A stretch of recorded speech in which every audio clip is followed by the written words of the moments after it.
faction will get nerfed because you're fighting Ultramarines. I was speaking with my mother, who the conversation started with her wanting to go to South Africa and visit Johannesburg.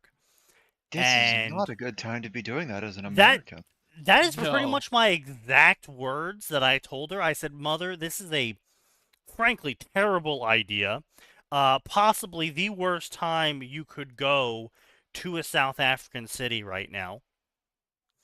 And if you don't believe me, let me go tell my South African connection that you want to go here and do these things, and I'll let him explain to you why that's a terrible idea." And he's killed people, so he knows what he's talking about. I feel like that should have been like in the first sentence. Let me get my guy in South Africa who's killed people, and then follow up with the rest, because like that's what Yeah. grabs the attention. Well, That shouldn't be the last thing you include. That should be one of the first. maybe, maybe not. I mean, he's a part of a quick reaction force, so it's not like he's part of a gang. Yeah. Is he part of a are we gang's meant quick reaction? are we No. meant to be muted, by the way, Sneaky? Because sound is coming through. No, I'm Sorry. talking about this. It's Okay. I don't know how many South African viewers we have, but I'm sure anyone that hears me will agree with me. I just didn't know, because I don't know if for some reason your family gives enough of a shit about you to listen to this stream from They time do to time, not. except maybe your little brother. Yeah, so that actually leads into why I was so late with the podcast, getting everything set up. Is actually I informed my mother, because she was like, if you could do one thing regardless of money with a guaranteed base of people, what would you like to do? And I was like, I don't know, I guess teach or something. She's like, well, what do you want to teach? I'm like, I don't know, Mom, it's kind of obvious. She's like, no, it's not. What do you want to teach? I'm like, What? Writing. Writing. Yeah, I've been doing it for 10 basic years language now. arts. I know you've been doing it for 10 years now, but like, when did you start wanting to teach it? I'm like, Mom, I've been teaching writing for 10 years now. Oh, really? When? The podcast I do? You teach writing on your podcast? Yes! I'd say Oh my I'd say a God. solid. I'd say a solid 30 to 40% of the podcast is in fact trying to impart lessons, and we end up recycling the same lessons every year because that's just how curriculums work. Well, yeah, it turns out, shockingly, that and the fact that there is people out there that unless you are bludgeoning them with a brick, they will not comprehend. Yeah. Oh, well, the problem is bludgeoning them with a brick gives you a sweet spot where they'll understand what you're saying, or be in a hospital room. Exactly, and then it's solved either way. I'm not so sure about that one. I cast greater understanding. Why do you have a brick? Yeah. That needs to be used somewhere now. Actually, I was gonna say I cast greater impart knowledge. Why do you have a No, hammer? you could probably make it like a wizard joke out of that. Master, I'm reading the spell book here, and it says one of the casting components of greater understanding is a fully fired brick. Yeah, you'll know. Very important, my boy. Very important. Let me demonstrate to you. Pulls a brick out. Why do you have that? Greater understanding. So, you must be punished. What is that, Master? The brick of understanding. Do you live in a cave? The brick of Do understanding. you live in a cave? All right. That was There. good. All is forgiven. Yes, I do indeed like Yeah. this. By Zelda the art. way, Sneaky, I really, really hated what you tagged me for in Technomancy, and the utter gall of a certain person responding to it, like they're not doing the creative equivalent.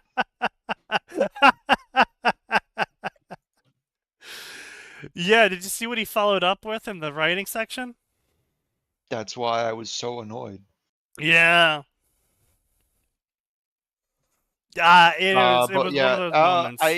I do feel bad for the original Twitter poster though, because it's like I know Windows 11 sucks, but um, someone should explain to him that there are keyboard shortcuts that are able to bring up the command prompt, unless the most recent Windows 11 updates also removed that from the login screen. They could Oh, have. it's a funny thing you mentioned that, Max. Don't Oh, you dare! Don't you dare tell me that's what happened. That's what happened. So, the reason why they removed the command window is because people were using the command window to bypass having to sign in with a Microsoft account to log into Windows. Yeah, /NB space OOBE. Yeah, that doesn't exist anymore. They removed that. Hmm. Sure is a shame I only deal with fresh installs, you cunts. Yeah, so that's fun. It's fun. It's really great. Let me tell you how fun it is. You know, every Yeah. day I get one step closer to Linux, and the only reason I haven't gone to Linux yet is because of how much stuff I use that doesn't like working with Linux just yet. Yeah, pretty much. I will say though, I don't need to worry about modern day games because indies don't bother with DRM, and most AAA games don't interest me. Therefore, Denuvo's not a problem for me. Yeah, One pretty that much. interested Pretty me much. recently is Battlefield, but I also understand that it's never gonna be something I'm able to buy ever. Because like, hey, you I'm- need to do a boot. You need to do like start boot, and we need to have like full access. Oh, Yeah, fuck we you. need to have Battlefield access to your 6. TPM chip. I'm like, yeah, fuck, shit yourself a Why? new goddamn brick Why? and then swallow it. Yeah, my video game should not be saying you need a TPM chip to play me, because TPM chips are one of those things that, in theory, are a fantastic security feature, but in truth will probably die before the motherboard does at least 2 or Oh, 3 times not over. in truth, guaranteed. Ask me how I know. How do you I know, don't need to ask Sneaky? you how you. I don't need to ask you how you know.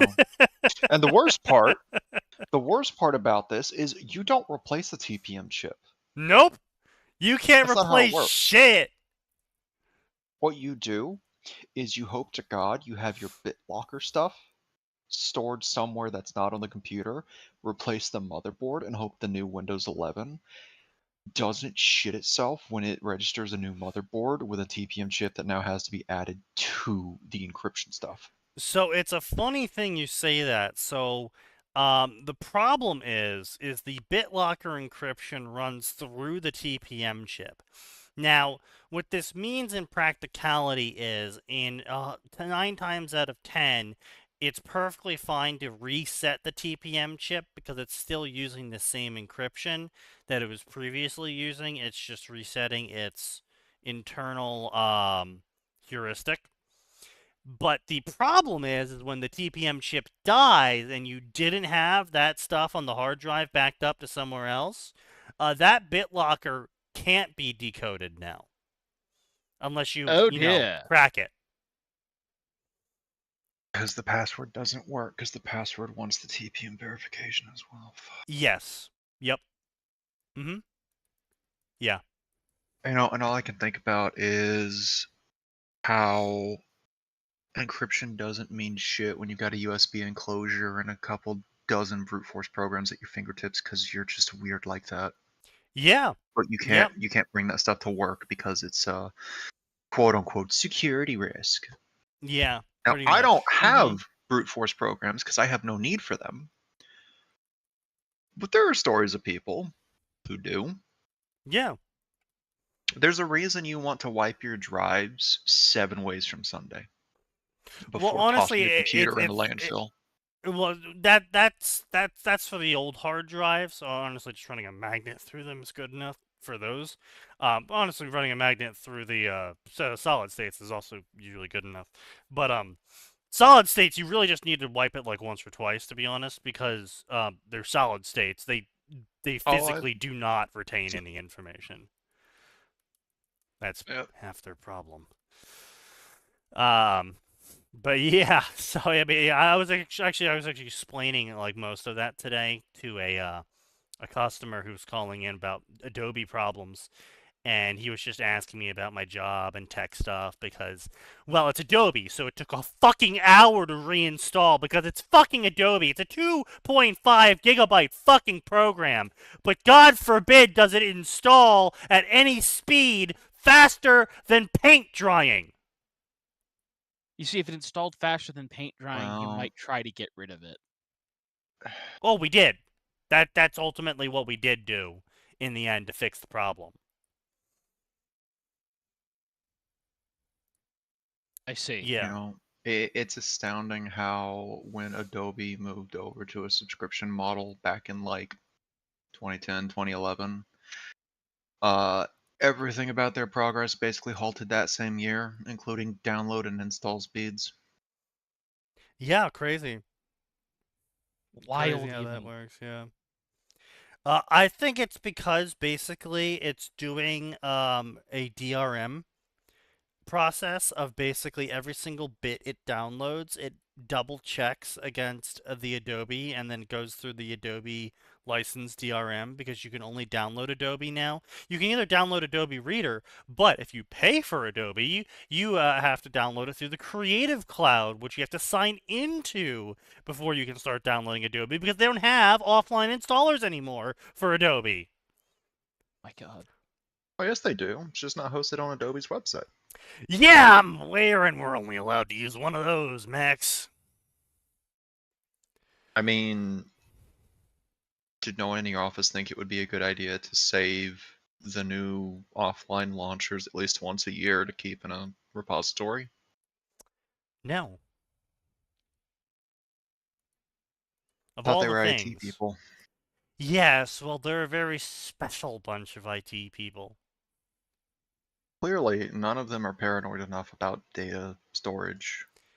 And half of them are fantasizing about AI, so yes, you're Uh, correct.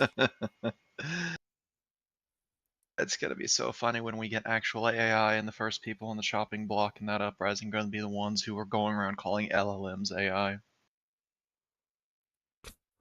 Yeah, pretty much. Yeah. Yeah. Big true. Large if true. Very large true. Yes. But yeah, so that's what I had to deal with today. Very busy day today. More tasks that I have not gotten to, and I've just pushed to the next day because the client has yet to complain about me not doing the task. Um, and I'm only getting away with it because of my obnoxiously high happiness rating compared to all of my coworkers. Fucking know how I pull it off, honest. But it's fucking Well, painful, let me tell a you. basic competency is a good start. Yeah, well, yeah, that's fair, Not but being not being pants on head stupid is a fantastic start in most people's eyes. that's a fair, true enough statement. yeah. I had my bi-weekly meeting with my manager, and it was one of those another awkward meetings of him basically scrambling for him to comment on me in some negative fashion because he doesn't really actually have anything he can actually, say I did wrong. Because, because even as we're both sitting at the graph showing me and my peers, it's like showing me with like 3 times the happiness rating of all of my peers. Me doing more tasks than them and answering twice the calls of them. And he's just like, well, you are putting enough next steps on your tasks before you do them. And you really got to do that. Because we all know you're a great worker, but you got to put more steps on your tasks because you just got to show that you're a great worker in your task. Buddy, I'm not in middle school. I'm not showing you my work unless it's a critical step. I'm not showing you how I got 4 from 2 and 2. Yeah, I'm just like, yeah, I'll work on that.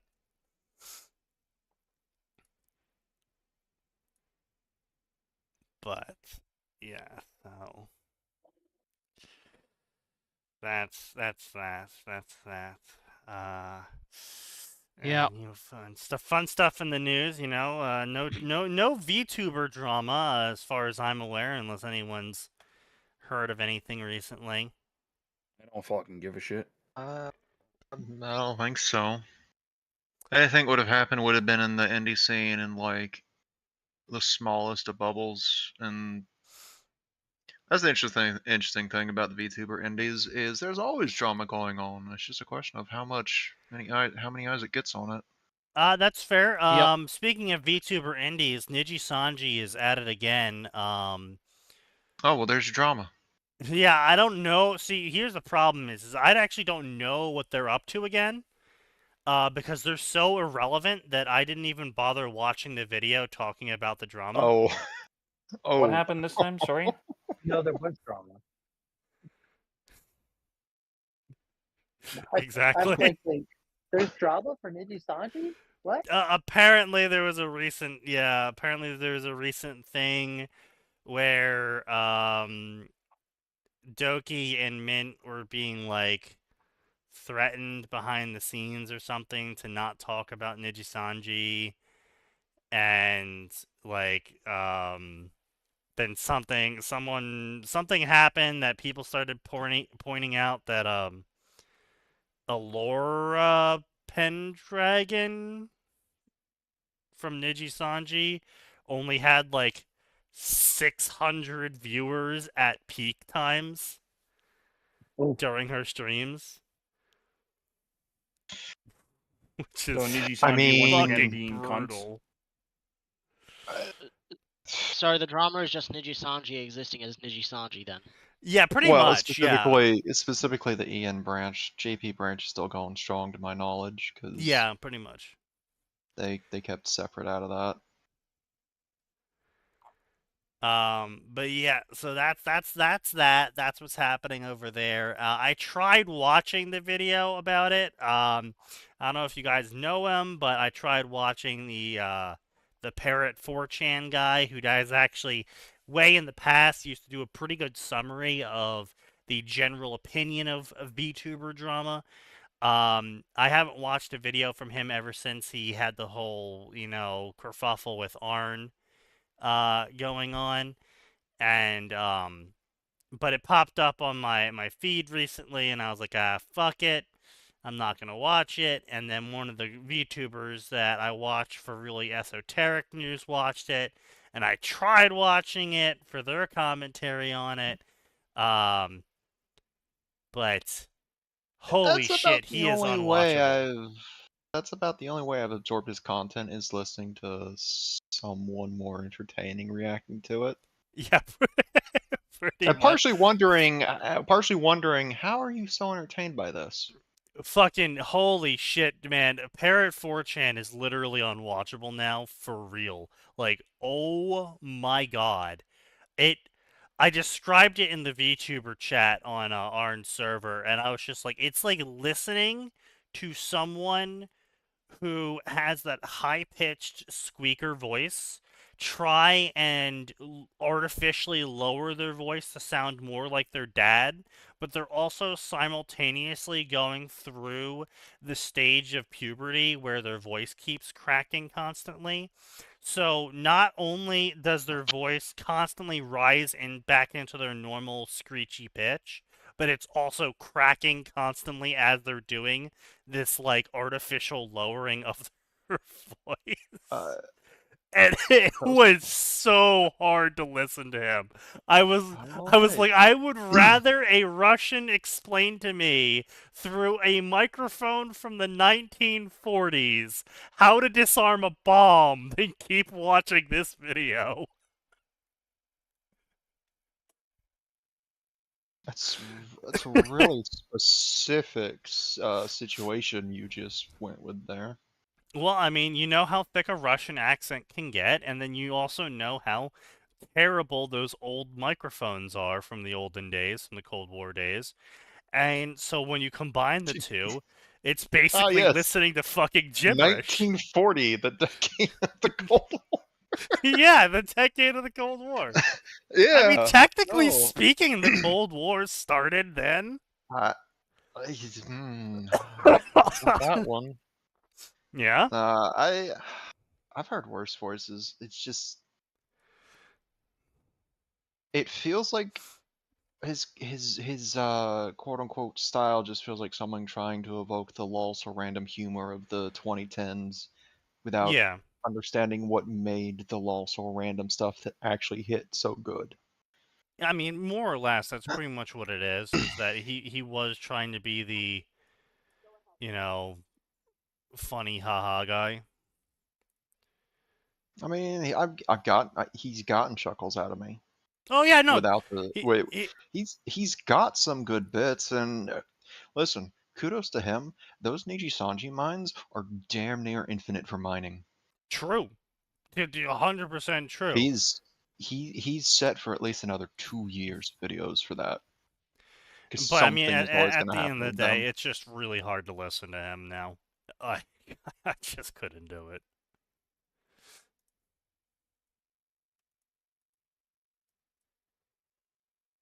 But yeah, so is what it is, gentlemen. Is what it is. So yeah, some drama happened, but fuck if I know what it is. And no one cares either. Yeah, pretty much. Kidnapped the president. That's cool. No, that's decidedly not cool. No, that's pretty cool. I mean, if they if we're like opening up an era of president kidnapping, that could be like a thing, a new fad. Everyone kidnaps their most hated president. It's like CS:GO, but it's the worst kind of map. Okay. Could we just make that how we deal with international conflict from now on? Yeah, that's what I'm saying.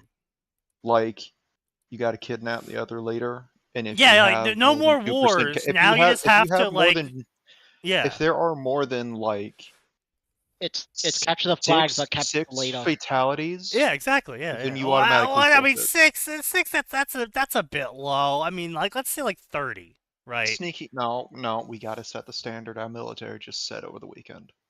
Oh, well, our military killed like 30 dudes. Yeah, so that's not a good standard. I'm saying it's a pretty good standard because I mean they were all just fucking where did Cuban communists, but was there something they did aside from get in and out of the compound? Oh, they like shot all the security force, and Cuba confirmed like pretty much the entire security force got killed. Okay.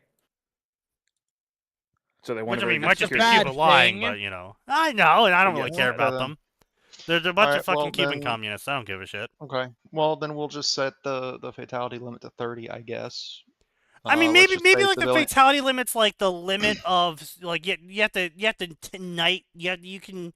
There's a limit, but I don't know what that limit is. But also at the same time, you have to tighten who's allowed in the fatalities. We can at least agree, like you get a single civilian fatality, then that's. Oh yeah, that counts forfeit. for like 100. So you're instantly losing those points. But now, does the innocence of the civilian, like, if you get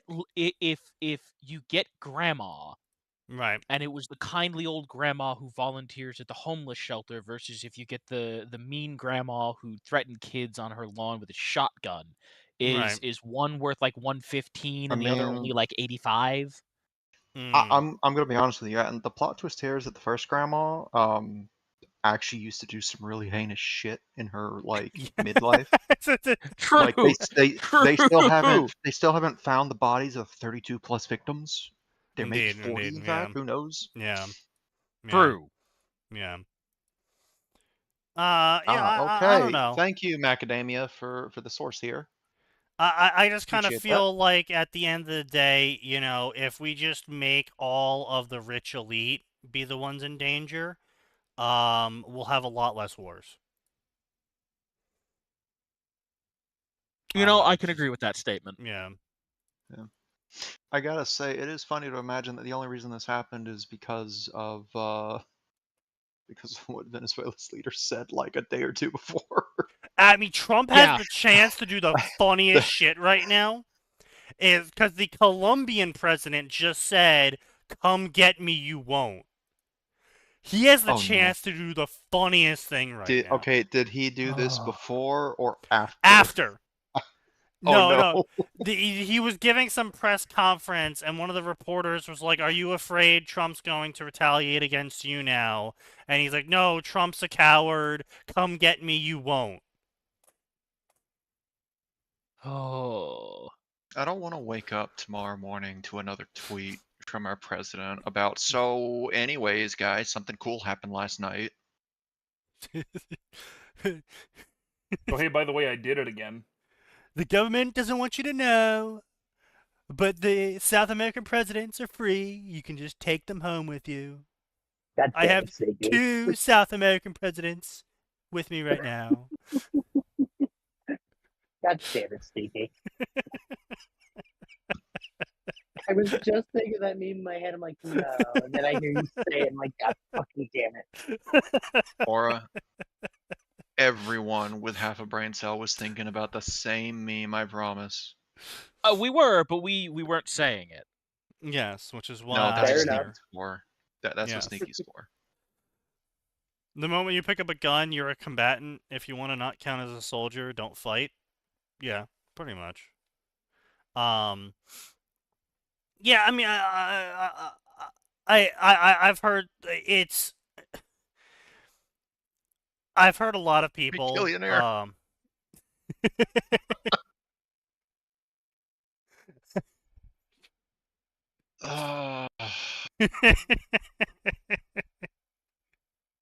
I'm not surprised. So you I'm guys not all even saw the Maduro disappointed. picture, right? You guys all saw the Mhm. actual Maduro picture. He looks so much like Dr. Disrespect. In those clothes, he looked so much like Dr. Disrespect. And I legitimately thought when that picture was first posted about Maduro think he being was on the edited or Iwo Jima, something? I legitimately thought it was a fucking meme that someone was posting like, "Look, they captured Maduro," and it was a picture of Dr. Disrespect. You know, I thought it was a fucking meme at first. I was like, "Oh wait, shit, that's what he looks like without his fucking uniform on." All right then. Yeah. By the way, that was real interesting because like I woke up Saturday like 7:30, got ready, left to go hang out with friends for the day because it's like a 2-hour drive from me now. I haven't moved up where we moved. And halfway through the day, I'm like, oh, I should check Discord real quick, and I see some news links. I'm like, what the hell did we do? Yeah. Oh God, why did we do that? I mean, you know, hey, look. You can say why did we do that, but then you can look at the people, and the people are celebrating. So,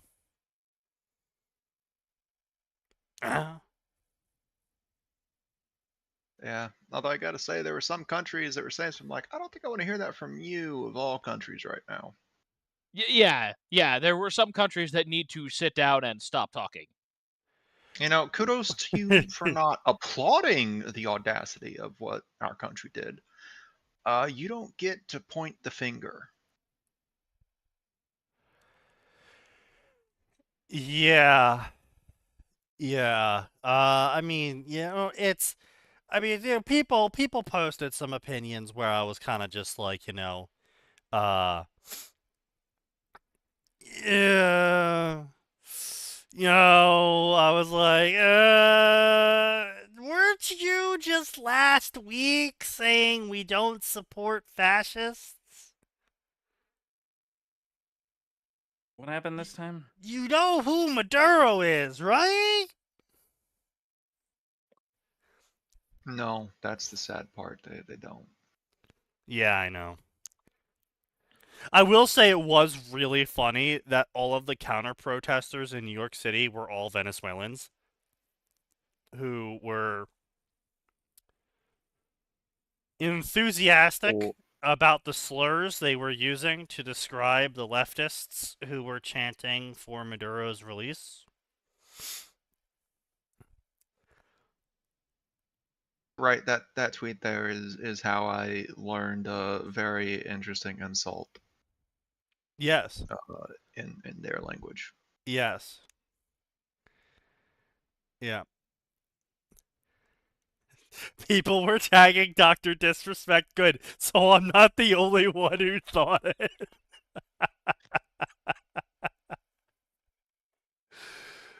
I'm glad I'm not the only one who thought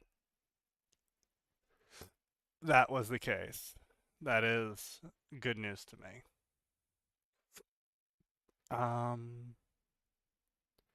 Wait, if I move this down here... Uh-oh.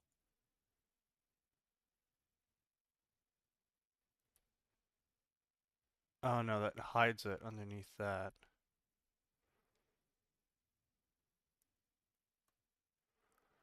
Then what do I have to move that up here then? Oh yeah, I have to move that up here. Okay, so if we move that up here and then we do that and do that, there we go. Okay.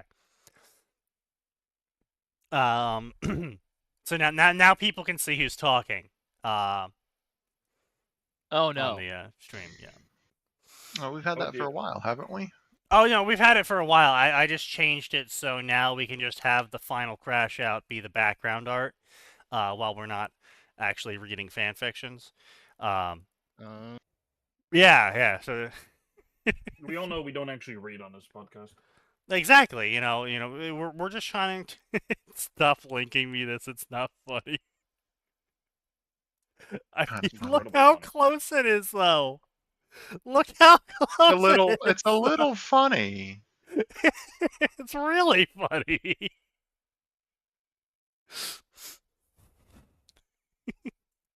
Well, we can at least cross off the fact that Dr. Disrespect isn't actually Maduro, you know? So we can cross that off the list.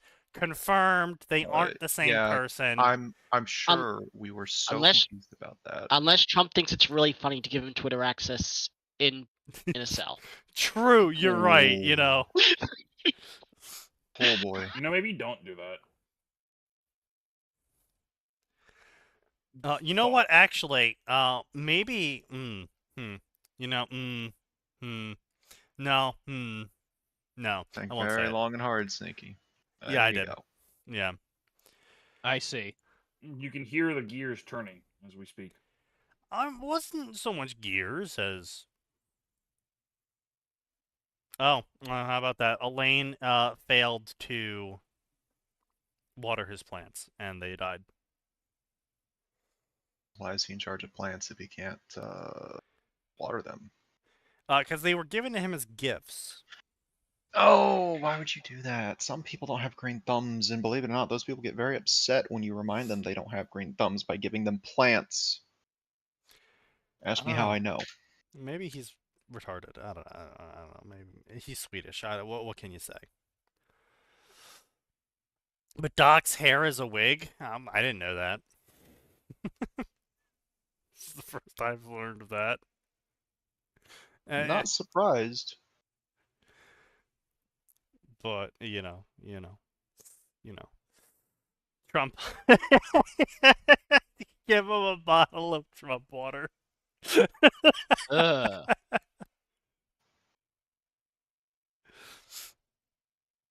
Do they hand that out at the detention camps?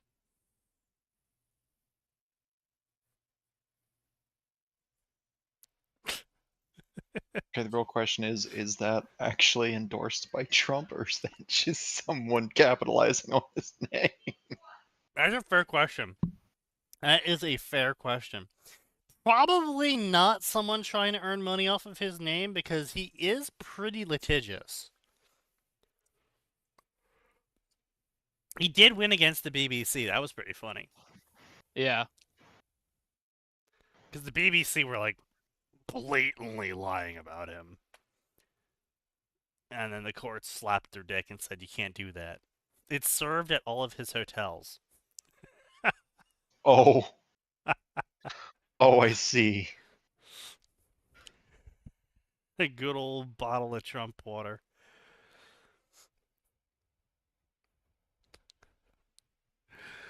Oh, boy. Anyway, anime news. Saga of Tanya the Evil is getting a second season. And unfortunately, Shine is not here to seethe and cope and mauled about how Yoko Senki translates to Little Girl War Chronicle and not Saga of Tanya the Evil. Because he was coping and seething and mauling about that earlier. Another 20 million fics of bad Tanya fanfiction incoming. Yeah, honestly, someone's probably gonna run Jacob through a AI generator at some point, and we're gonna get infinite Tanya slop. Unfortunate, but true. Unfortunate, but true. Let's see what else happened. Oh yeah, the saga continues on Signreal's war against stupid people. In the latest saga, the guy who has been getting massively butthurt in his comment section about how Sign's story definitely has pedophilia in it, is now massively butthurt that Sign removed all of the pedophilia from it. Well, now he can't, make a point about it. And left a bunch of and tried to leave a review on Sign's story saying that it's really obvious that he removed it because in place of all the pedophilia, he just had the character say, but this event would never happen on Royal Road.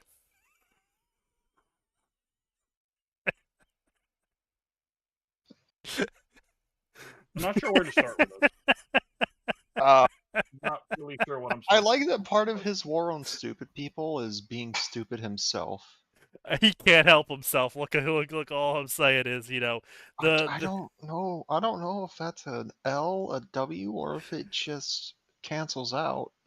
I think it just cancels out.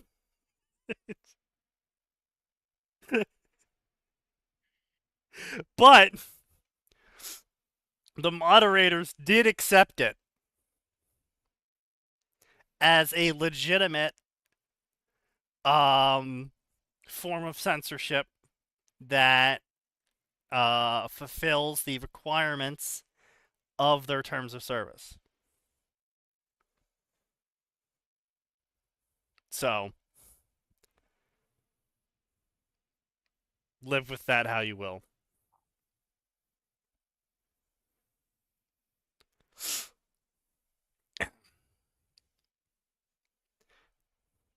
Hold on, I just saw him. What do you mean you just saw him?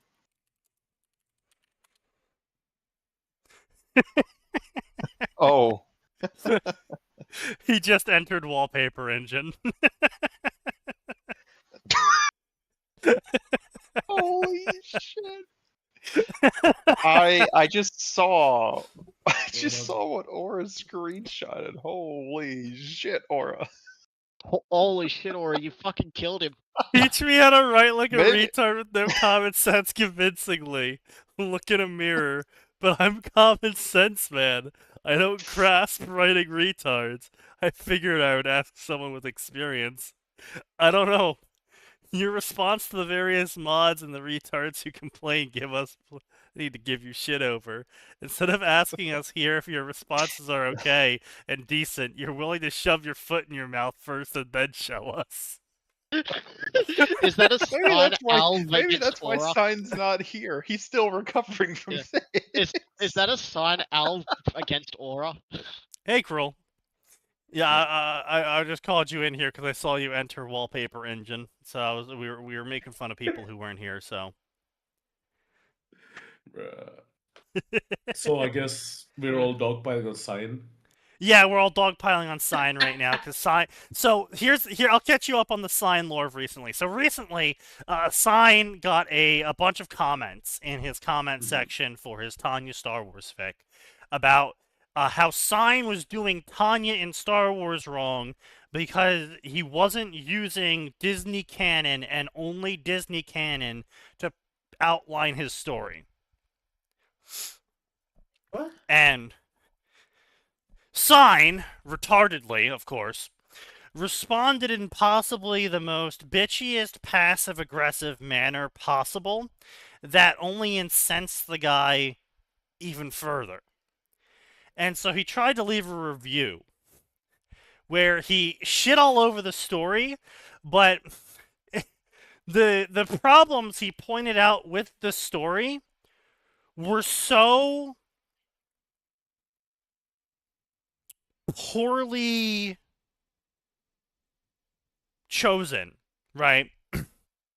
Like, he was like, oh, these characters, it doesn't make any sense for this character to do this thing because they're only 14 years old. And the thing that they're doing is flying a ship. And it was so bad, the moderators were like, yeah, you're right. We're going to take this review down because it's blatantly false as a review. So the guy put up a second review saying, oh, he took my review down because I didn't like his story, so he's a pedophile. Not gonna lie, Sign barely fucking skirts those allegations. Wow, that gets into part 2. Oh, it gets worse. Oh, No. So the moderators contact Sign and they're like, Sign, we've had reports that you're a pedophile and you've been putting pedophilia into your stories. And Sign's brilliant fucking response to these accusations were, it's not in the version that I post to your website. Oh, you idiot! You fucking. What the fuck? Typical Sign Monday. Is he here? Is Sign here? No. He's not here yet, no. he may Should I not just be. ping him and tell him, ask him what the fuck is wrong with you? I mean, we already know something is wrong considering the last time Sneaky asked him about that fucking Vista thing, he said, it's alright, Vista's 14. I aged her up. She's now 14. It's okay. No one accused Sign of being intelligent. He did. He Listen, man, did. Sign terrifies me, he always Several Sonic times he's accused himself of being intelligent.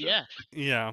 Yeah. All right. Well, I mean, I could accuse So- myself of a lot of things, but Somehow, this works.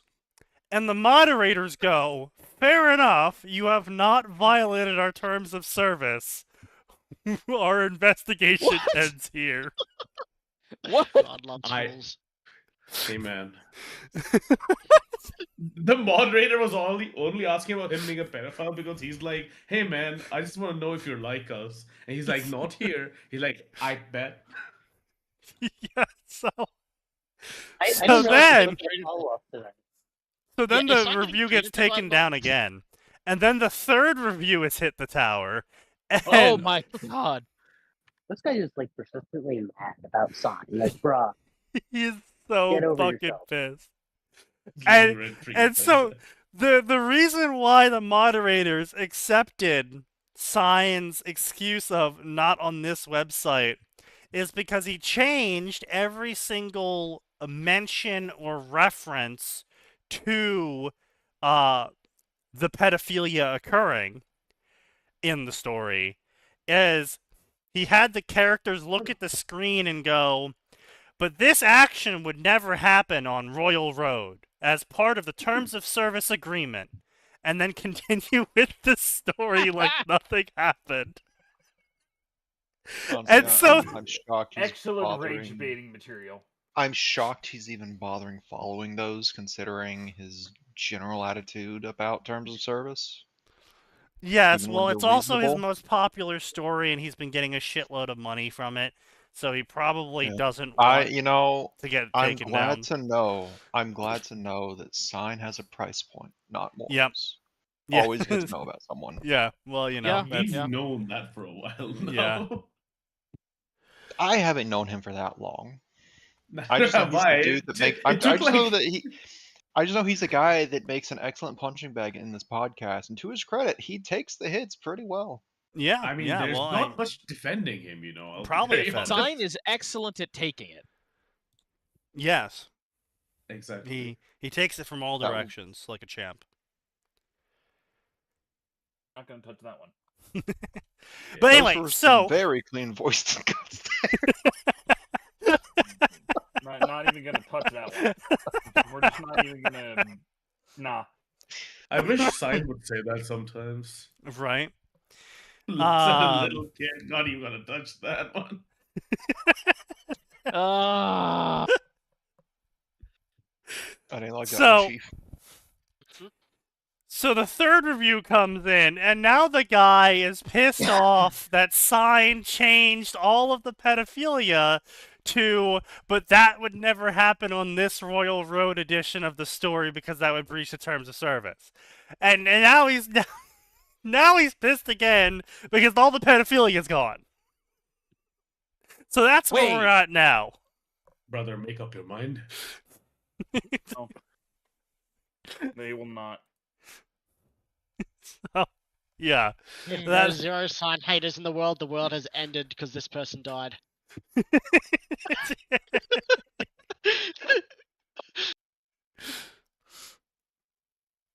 It wouldn't surprise me if this person took up the immortal snail deal just to fucking hate on Sign.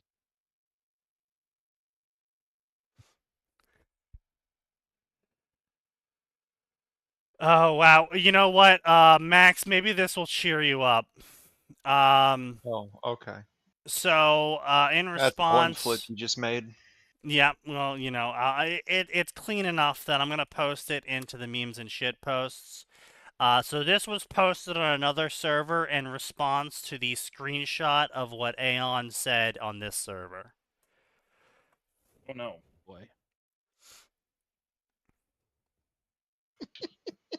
It's Salt Jimmy Neutron. I told you it'd cheer you up.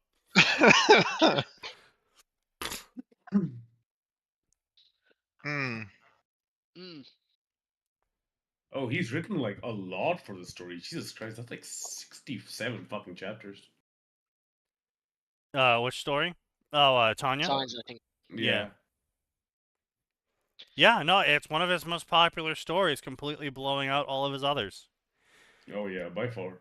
And all he had to do was not write the porn. Yeah, And when he did like he- porn, it and was it's then- actually really funny. He lost a couple hundred subscribers when he wrote the when he porn posted the chapter. porn. I know, that's my favorite part. And he learned nothing from it. Nope. I told you his horny energons interfere with his brain neurons. I Yeah, know. I'm just trying to figure out if I want to make another shitpost animation just for that little iceberg meme you made for him. Do it. Wait, what was the iceberg meme I made for him? Hang on, let me go find it. I've got it saved on the computer because it's under my animation inspiration folder now.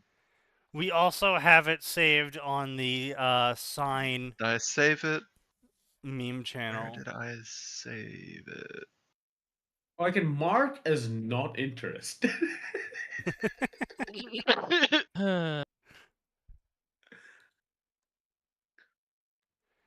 Iceberg. Did I iceberg. forget to save this fucking...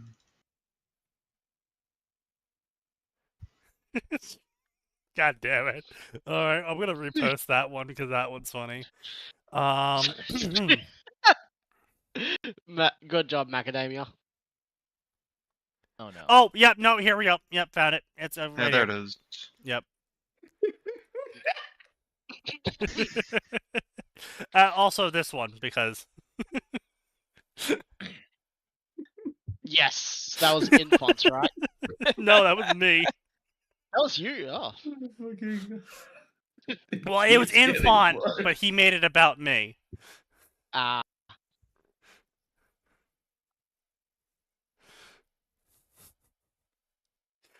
But yeah, Sign's writing ability is forever one iceberg away from crashing.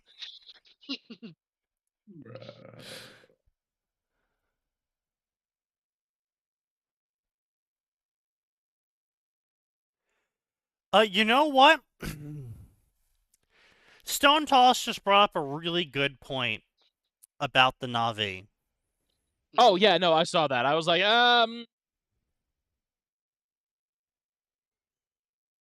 Yeah. Yeah. It's also really curious that all of the animals on the planet evolved with the ability to have a hole that only the Na'vi can plug into. Yeah. Funny how that works. Yeah. Curious. Curious. Anyway. So what have you been up to, Cruel? Are you still doing the AI story? Yep. Yeah. I'm doing more than one AI story now. Oh, same account, Oh, or are you no. stretching across multiple accounts? It's mostly on Patreon now, though. Ah, I see. It- The real grind set. Yeah. Have any of your readers discovered it and called it out yet? What? No, none. The new one is even more egregious because I learned that What you do can you use Gemini mean? within. No. Okay. The new story is so AI that you take one look at it and be like, ah, yes, this was just written by Gemini. And nobody has called it out. They actually like it more than anything I've written yet. That's To be because fair, that's what the other Gemini thing is pretty good these days. It It's is really impressive. fucking good. Yeah. The But thing is, also, though, they like, can't Gemini, they can't tell you they can't tell your AI story apart from the dozens of others all across just that section. Yeah, true. You're right. Yeah. It's DXD, so of course there's a lot. Oh yeah, and there's so much Yeah. of that. Oh my god. And the thing is, like, with me, like, at least like, I'm putting some input there, so like I'll actually like write down what I want, like one line. Make like a one-liner of the paragraph I want to write, and then just make Gemini. That's fill it why in. yours is more popular than the others. Yeah, true. They probably just go generate, and just whatever the fuck they can find out. Really, it is pretty much exactly like that. It's like painfully bad how bad some of these sections are now, especially on QQ, where like these places have basically no policy about labeling your story as AI, and so people kind of just post a dozen stories a day, and it's all AI Yeah. slop. yeah. At least AO3 has no pride in anything but they're smart, so they actually tag it as AI. Because they Yeah. also love over tagging everything. Yeah, they can't help themselves, yeah. And it's like, it's not even like AI is bad. It's just usually the people using AI to write for them are so creatively empty that they wouldn't be able to stop the AI from writing a bad idea. And they'll like look at a bad idea from the AI and they'll be like, "Oh my god, this is so good," and then they'll post it, and it's like, "No, you fucking retard." Oh yeah, that slaps. Post it. Abyssal Yeah, dog pretty shit. much. That's how like these people react to it. It's so bad. Yeah, 7 readers. This is doing the numbers. All right, so let's see what's going on in the DXD section actually. So we got just another reader who is writing a Blue Eyes Red Dragon Emperor. The who now? Born Blue with sky eyes blue and- eyes and white hair, Issei is different from the other children. He's seen Agartha. After his first and only best friend, Irana Shirodo, left his life, his parents took him on a trip to Kyoto to cheer him up. But that, of course, got him a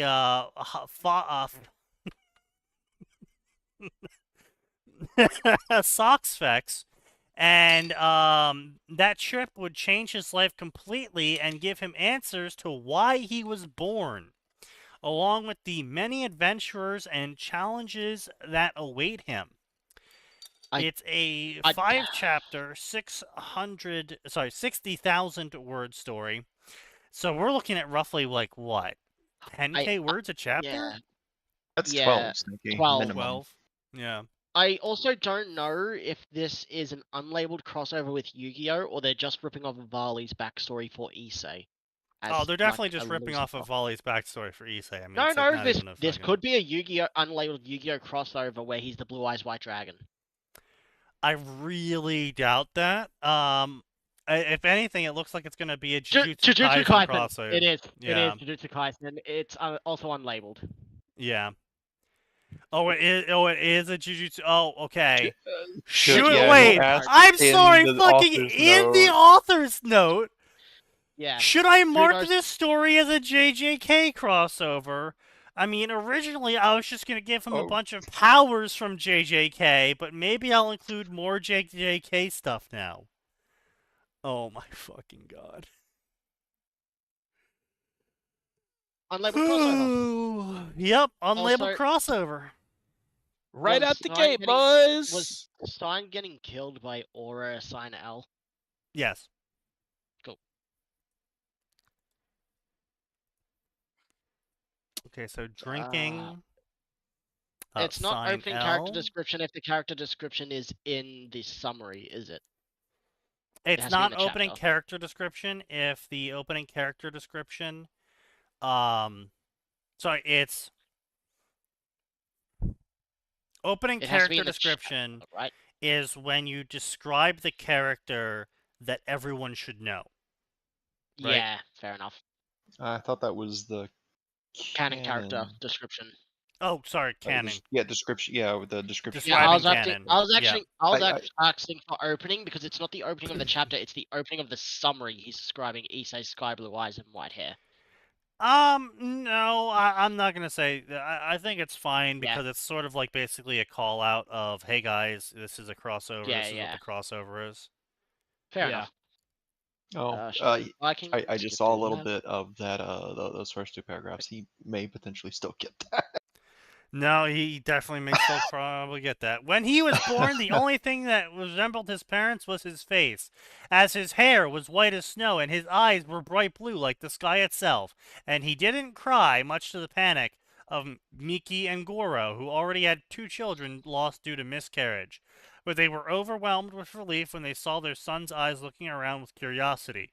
He's beautiful, but his eyes and hair...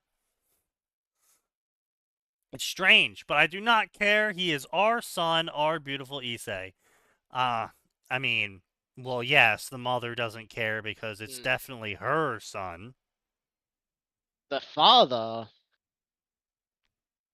I mean, yeah, if it wasn't for the fact that it was blue eyes, if he wasn't going Gojo, they could just say it's albinoism or whatever it is. Yeah. Well, red eyes would be albinoism. Yeah, that's what I meant. That's why I said if it wasn't for the blue eyes, it could have been that. But yeah. Miki let out tears of happiness. Goro frowned slightly, considering that neither his or Miki's family has a history of hair or blue eyes like his son. But in the end, he didn't care about it. His wife surely did not cheat on him. His hair and eyes, this only means Issei must be special. Isn't that right, son? Surely his wife did not cheat on him. Hearing his son giggle, the Hyuga father let out tears of happiness. My son, I am a father. He shouted before lifting Issei, his smile wide, as he heard his wife and son giggles. Growing up, Issei was different from other children. He learned how to crawl, walk, and speak faster than other babies. Goro's eyebrow twitched when he remembered Issei's first word being mama, and having to look at his wife's smug expression. He never tried to make friends at school and was a very quiet child. He must be retarded. We should keep him back several grades. It's also, I hate the fact that everyone does the Gojo copying thing and they give him Gojo's natural talent, because it actually came up in JJK when someone gained the power to take dead bodies as their own. They couldn't use Gojo's body or technique well because it was all Gojo's natural talent. You mean training or practice, not natural No, talent. 'Cause yeah, if it was natural no, both. talent, right? Both. He's But been doing. He's natural basically talent, using his techniques since he first unlocked it, like near effortlessly. right? Someone took his body and couldn't do that because it was also Gojo naturally also Right, being but talented. that's what I'm saying though, is that natural talent would be ingrained responses in the body. Yeah. So if they aren't able to do it, then it wasn't natural talent and was completely Gojo's extreme amounts of effort. Mm. Yeah.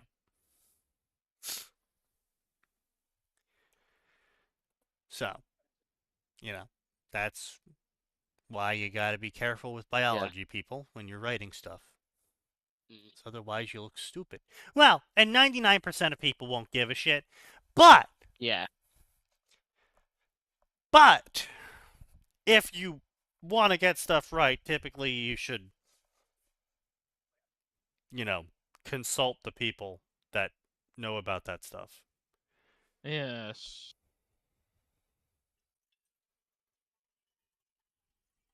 Yeah. Anyway, let me refill my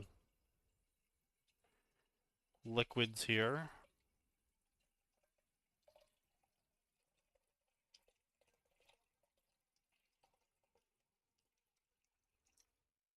Oh, they're changing Kuno's age so she can be with Issei. Honestly, I don't give a shit about that too much. Yeah. Kuno being a child doesn't really matter all that much. Not really. It's the fact, like other late character introductions to DxD, they have no actual character to them. They're essentially a blank slate. They're just a blank slate there for Issei to be around. So I mean, it's whatever. It's not like their age actually matters at all. I mean, you can still have the whole kidnapping plot. It's not like that would suddenly not work because she's older. So. Oh, and Issei's parents are just killed off. Oh. Oh, that's good. Yeah, so that he can be adopted by Yasaka. And he can unlock his power. Well then. Okay. That's kind of massively underwhelming. Yeah.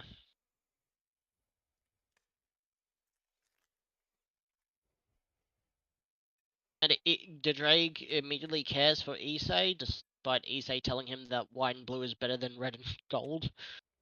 What? Which he'd probably hate him for. Yeah, because apparently while he's unconscious, the Gauntlet shows up and talks to Yasaka, telling him to look after Issei, and that he's not her enemy.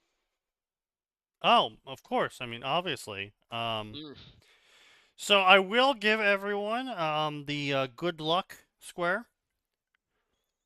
The fuck is the good luck square? Uncharacteristically good. Unnaturally good luck, yeah. Oh. Unnaturally good luck. I don't have that. Did we get the opening character description from that single sentence? No, because that's not a paragraph. That didn't be like his sky blue eyes were like diamonds of the sea, with his leather jacket covering only one arm. Yeah, fair enough. So I see where Cyan is. He's playing Control. At least he picked a good game. Yeah, apparently it's getting a sequel, and the sequel trailer is funny as fuck. And by funny as fuck, I mean that the orange-blue alien kaleidoscope mind literally wakes the brother up and goes, "Yo, get the fuck up. Your sibling went rogue and or fishing. So it's your turn now, bitch. Here's your rod. Go kill shit." It's just like, oh, okay. So I am happy about that. Unfortunately, I don't think I'm ever gonna beat Control. Just more of a I don't want to, or just I don't think I'm ever really going to. So the problem with Control is that I actually had a lot of fun playing it, but they tried to do this really weird thing. Keep in mind, Control is a single-player game. And so they tried to do this really weird Ubisoft thing where they tried to gamify you logging in to a single-player game. And they added daily quests and weekly quests that you had to complete to get the game materials that you need to upgrade your shit in mid and late game.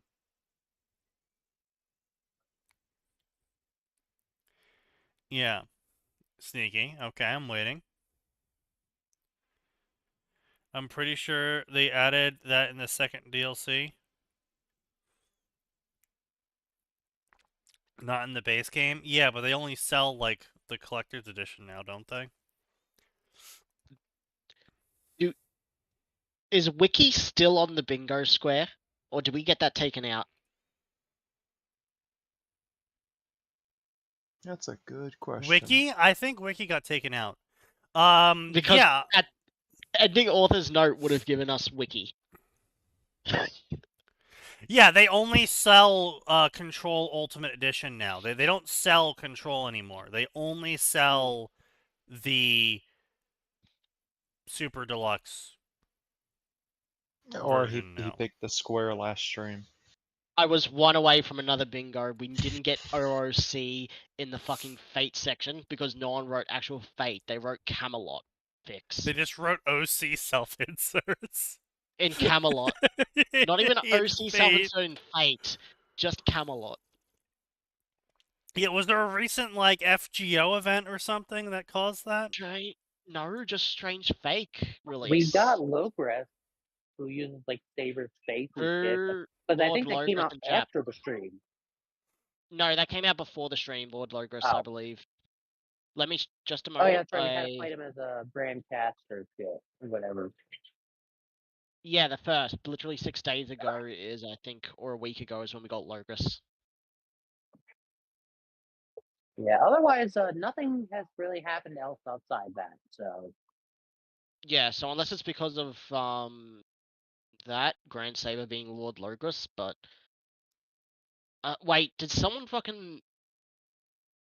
make a new fucking Camelot fic, and now there's a whole bunch of copycats? Has anyone looked up... Has anyone looked up, fuck, who is it? Fuck, Bad Worm Fate crossover artist used Siegfried and didn't destroy a street. Can't remember their name because I think I might have fucking deleted it from my mind.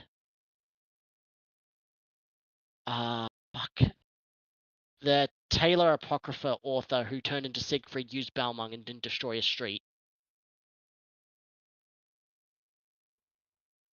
Starts with J?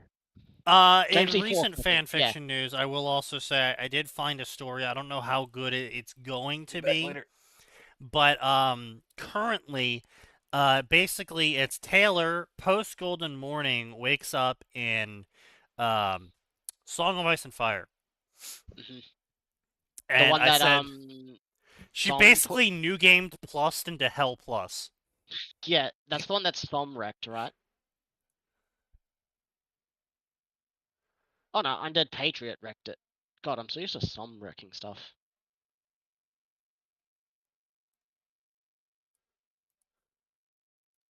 Yeah, Undead Patriot wrecked that. Yeah. Yeah, so I'm not sure if it's going to be good or not, but, you know.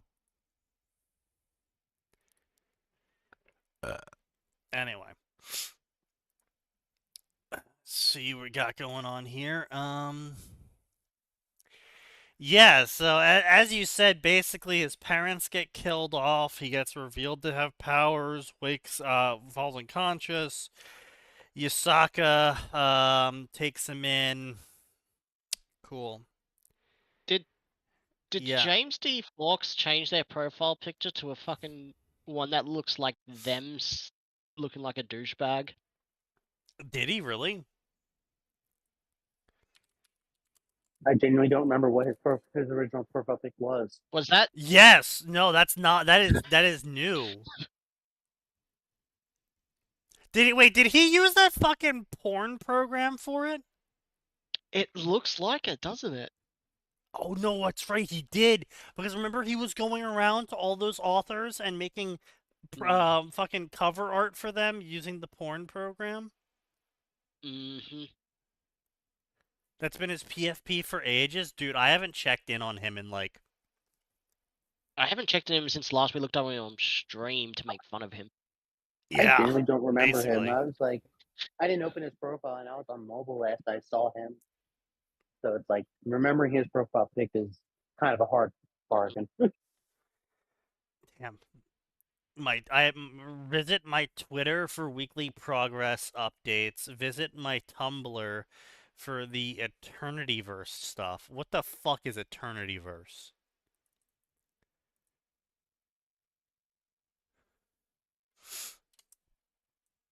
Eternityverse May writing contest, fanfiction.net. In honor of he posted it in a review of, is it his own, in the creators room forum created by him.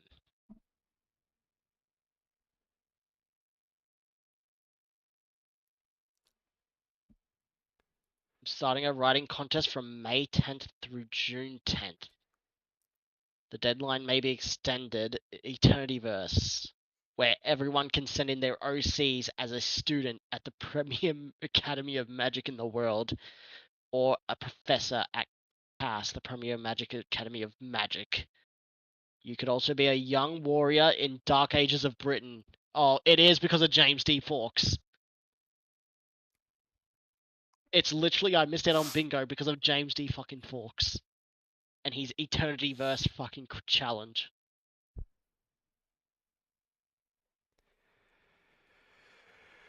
Oh.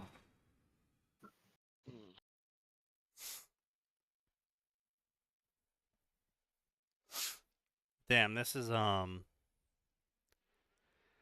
simple guide to writing fanfic. Okay, I gotta see this. By James D. Falk. Okay, Mr. James D. Falk. What are you gonna drive me to drink? The following guide is intended for the purpose of writing prose and fiction. It should not be taken advice for writing in general, as many of these tips would be considered stylistic mistakes on scholarly or peer-reviewed articles. Even many teachers of prose writing, including collegiate professors, would probably insist on more technically correct forms to prevent you from falling into a bad habit. So then why are you telling people to write like this? Writing is hard. Actually, writing's pretty easy. Unlike many other skills, which might be learned with a degree of proficiency in the courses of weeks or months, learning how to write well can take years or decades. No, that's only if you're retarded and refuse to see any form of criticism as actually criticism that you can improve upon, instead of seeing it as an attack on yourself. I just realized I have had my fucking refusing- microphone muted this entire fucking time. Yes. Well, not the entire time, but the last 10 minutes at least. Also, it helps if you just read books that are traditionally considered good over the last 100 years. Yeah.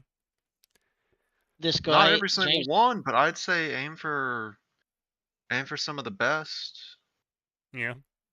Honestly, school required reading from when we were growing up was a good little smattering of like, these are books that were considered good, and you get to do an analysis on why they were good at the time, and if you think it still holds up.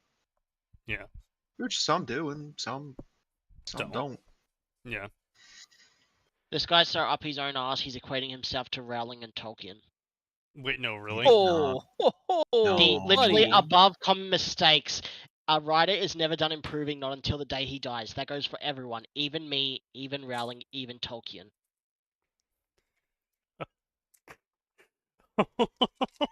Holy shit. Okay. The audacity of this bitch. First off, how dare you put yourself up there with Rowling? Second, how dare you put Rowling up there with Tolkien? Yeah. Holy shit, dude. Listen, My only complaint I've had about Lord of the Rings is that the man puts in a fuck ton of detail. I know why he does it. He's detail-oriented in his writing style. But it's still really good writing. And honestly, if you get to the first half of the first Loader book, the pacing noticeably picks up to match the pace of the adventure now. Yeah. But holy shit, do not put yourself up there with those two writers, and those two writers are in separate leagues as far as I'm concerned. Yeah. Yes. Because they both have very different writing styles and very different levels of reach. One kind of set the standard for the fantasy genre for a while, and one managed to make, quite frankly, an impressive franchise spanning far more decades than people thought it would. It's kind of worrying. Yes. In a way, how obsessed our generation still is with the series. Well, you know. Yeah. Also, I hate how my instincts was on point. I was like, bullshittery and fate. Oh, wait, who the fuck is it? What was he saying? Oh, yeah, James D. Fawkes again. And I'm fucking right, and I hate that. But yeah, writing's not hard. It doesn't take you years to learn. It's actually pretty quick to learn. The problem that lots of people have when it comes to writing is they don't want to see their writing as bad. And unlike something like carpentry, where if you make a bad chair, it fucking collapses, bad writing doesn't collapse. It doesn't blow up in front of you. It doesn't catch fire. It just sits there on a page, and you just sit there thinking that you're right, and everyone's telling you that you're wrong, and you're going, no, it's the children who are wrong, not me. Yeah. So, you know, that's why it's so hard for so many people to improve their writing, is because they won't actually take fucking criticism. The other reason why it's so hard for you to improve your writing is because when you do take criticism, most of the people that take criticism don't know how to differentiate between good criticism and bad criticism. Like, if someone comes up to me and goes, Sneaky, I can't understand what your characters are doing, I'll be like, that's terrible fucking criticism for me. That's like the only thing I'm fucking good at.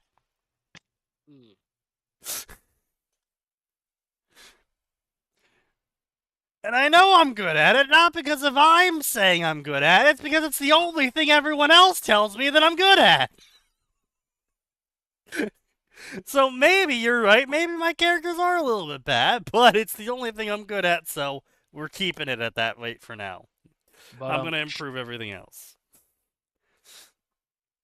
But point being, though, is, you know, I've seen plenty of terrible criticisms where people are like, yeah, I'm probably, you know, I'm sure Cruel's got a pool of criticisms that he could pull out on a pocket and be like, yeah, this retard told me that I need to speed up the conversations. They literally said 3 words to each other. You know, or people on the Naruto story were commenting that, like, oh, why isn't Naruto already fucking his teammates in Chapter 2? It's like, because we haven't introduced them yet? Yeah. Like, some criticism is just bad, like that one guy with Sign, who is insisting that only Disney canon that he personally enjoys is the true canon of the series, and if you do anything besides what he considers the true canon, that he will not be telling you how to qualify that as true canon. He'll just, you know, let you know whenever you make a mistake that you did it wrong. Yeah. You know, what he decides is true canon is the only real canon you can write. Now, what a delightful human being. Yeah, you know, but, yeah. It's no secret. I'm opinionated on what Disney did to the real canon. But holy shit, dude, just leave the story if you don't like the canon being used. This isn't a don't read as a defense. You clearly got into the most recent chapter. At some point, you gotta stop looking at what you believe to be a train wreck. Yeah, I've read 3 books of this at this point. I don't like this story. It's like, well, then why did you read 3 books? Yeah. But you know, hey, if it's for the same reason Sneaky read all of Twilight, you know what? All right, fine. I don't think that's why you did, though. Yeah. See, I read all of Twilight because I wanted to hate on it. He read all of Science Stories because he's a retard. insane. Or that. Yes. That or he kept thinking, maybe he'll finally use the canon I like. Yeah, true, real. Maybe this becomes a story that I imagined in my head. Maybe it'll magically become the story that I imagined in my head this whole time. Well, anyway. there's a fun new tool that you can use for that. I wouldn't recommend using it, but you can use it. Is it called a keyboard? No, it's called an LLM. Oh, I suppose. Yeah, that's true. And so far, the No, only but they person want I've something seen that else I to even write it. passingly allow, like, zero shit talk to me about it, is the person in this chat who trained his LLM completely off of his own work, and to my knowledge, nothing else. Yeah. I guess maybe he... did you feed it the wiki stuff for Ruby? Oh, I fed it the whole last week. Okay, that's fine though, because that's...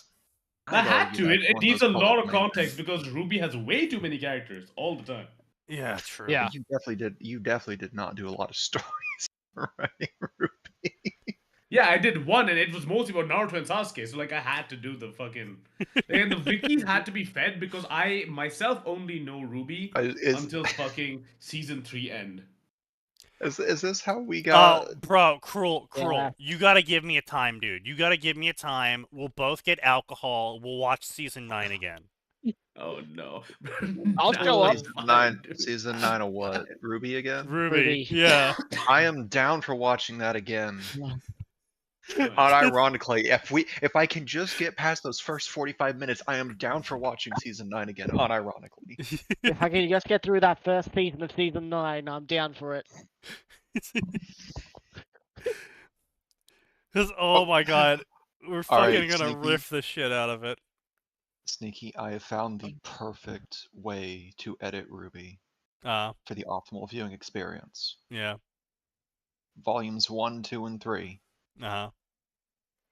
And then when Ruby's Silver Eyes first awaken, yeah, you know, it does the bright flash that blinds the screen.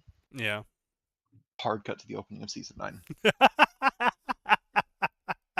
No explanation as to anything that's happened since They're just suddenly in the ever after. We don't know what's going on. Everyone's been through several character changes.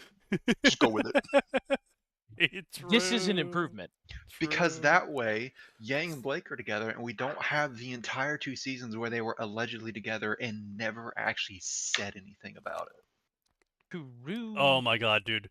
So that plot point gets tied up right there. We already know why Neo is pissed off at Ruby, so that gets to follow through without much issue. And we didn't meet anyone except for Cinder for that stuff. So we don't have to deal with what's happening with Mercury as a loose plot point. There's no need to worry about Hazel Reinhardt or Arthur Watts or Tyrion.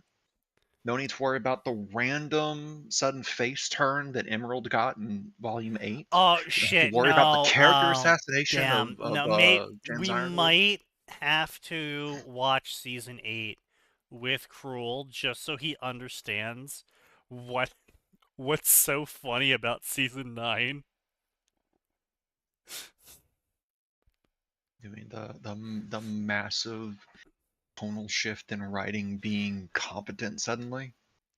Well, I was going to say the massive tonal shift where we move from Ruby killing hundreds of thousands of people out of a misguided sense of hero worship, I guess. I don't know what fucking else you would feel like a hero yet?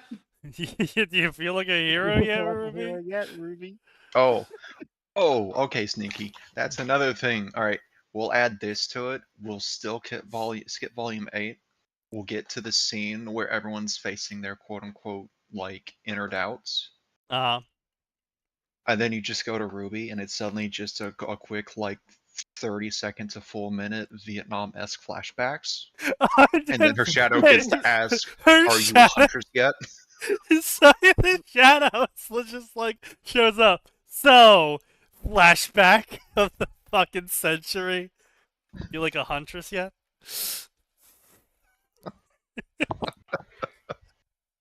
There goes Gray. His body has given Gray. up on him again. Oh god. I think the funniest part is if this was an edit that I took like 3 weeks to work on. It would probably get numbers. Not just that, it would be slammed by the Ruby Reddit because the fans that remained are rabid shitheads. Oh my god, they are. Who It's wouldn't know? insane. They wouldn't know a good story if it bit them in the ass. It is absolutely insane how rabid the remaining fans are. It is crazy. Don't worry, I'll distract him with Call Honestly, Cannon. it's so weird how like we went from part of the reason Ruby was so well liked for the first few volumes is it was charming in its particular uniqueness, and there was a slow improvement of the writing over the courses of volumes 1, 2, and 3, as well as a more time to work on stuff so that background characters finally got to at least have randomized templates. Yep. And weren't just shadows. And then we lost Monty, and it literally started going downhill, and to this day, we will never know if it was always going to go downhill, or if it's because Monty wasn't there to say, hey, wait, that's kind of a weird way to do that. I mean, what baffles me the most, right, is that Monty wasn't really writing the story of Ruby, right? But no, he wasn't. Him dying, there is a clear mark at which point in the story he died, and where the story just goes off the fucking rails. Oh yeah, it was when they rewrote either volume 5 or 6 and said we rewrote it from the ground up because people had predicted every single important plot beat. Also, all of season 4 just, for some reason, focusing on John. I don't remember focusing on John. Season 4 was jumping around so much it was hard to keep track of what was actually happening in a way. I thought that was season 5. It was both. Season 4 was them jumping around a bunch because we were moving between the characters trying to reunite Team Ruby. No, that was season 5. So that's that was 5. That was 5. 4 was where it was Ranger, Ruby, Jawn, and all that, and they end up fighting a Grim and this weird Gorilla Grim, and then it shows us where the characters are, but the actual like coming back together was 5. Yeah. 5 was the season where we were watching it together and we kept going at the end of every episode. Oh shit, they're building it up. Oh shit, they're building it up. Oh shit, they're building it up. Oh shit, they're building it up. And then they didn't build anything up. And then they got to the big fight and it was a Bleach teleport fight. Which normally would have been cool. But I've seen Bleach teleport fights and they're usually funny or over the top. Well, I mean, the thing with Bleach teleport fights is that normally they didn't spend an entire season building up to it. It's kind of just something Ichigo does. And then usually gets beaten. Or happens to Ichigo and then he comes back with a power-up. Yeah. Yep, and then there's another teleport fight. Yeah, and but then this time he has... This time he catches up. Second release. Yeah. And then there's the after episode joke fight of Byakuya and that Arankar where they're just constantly teleporting across the desert away from each other, behind each other.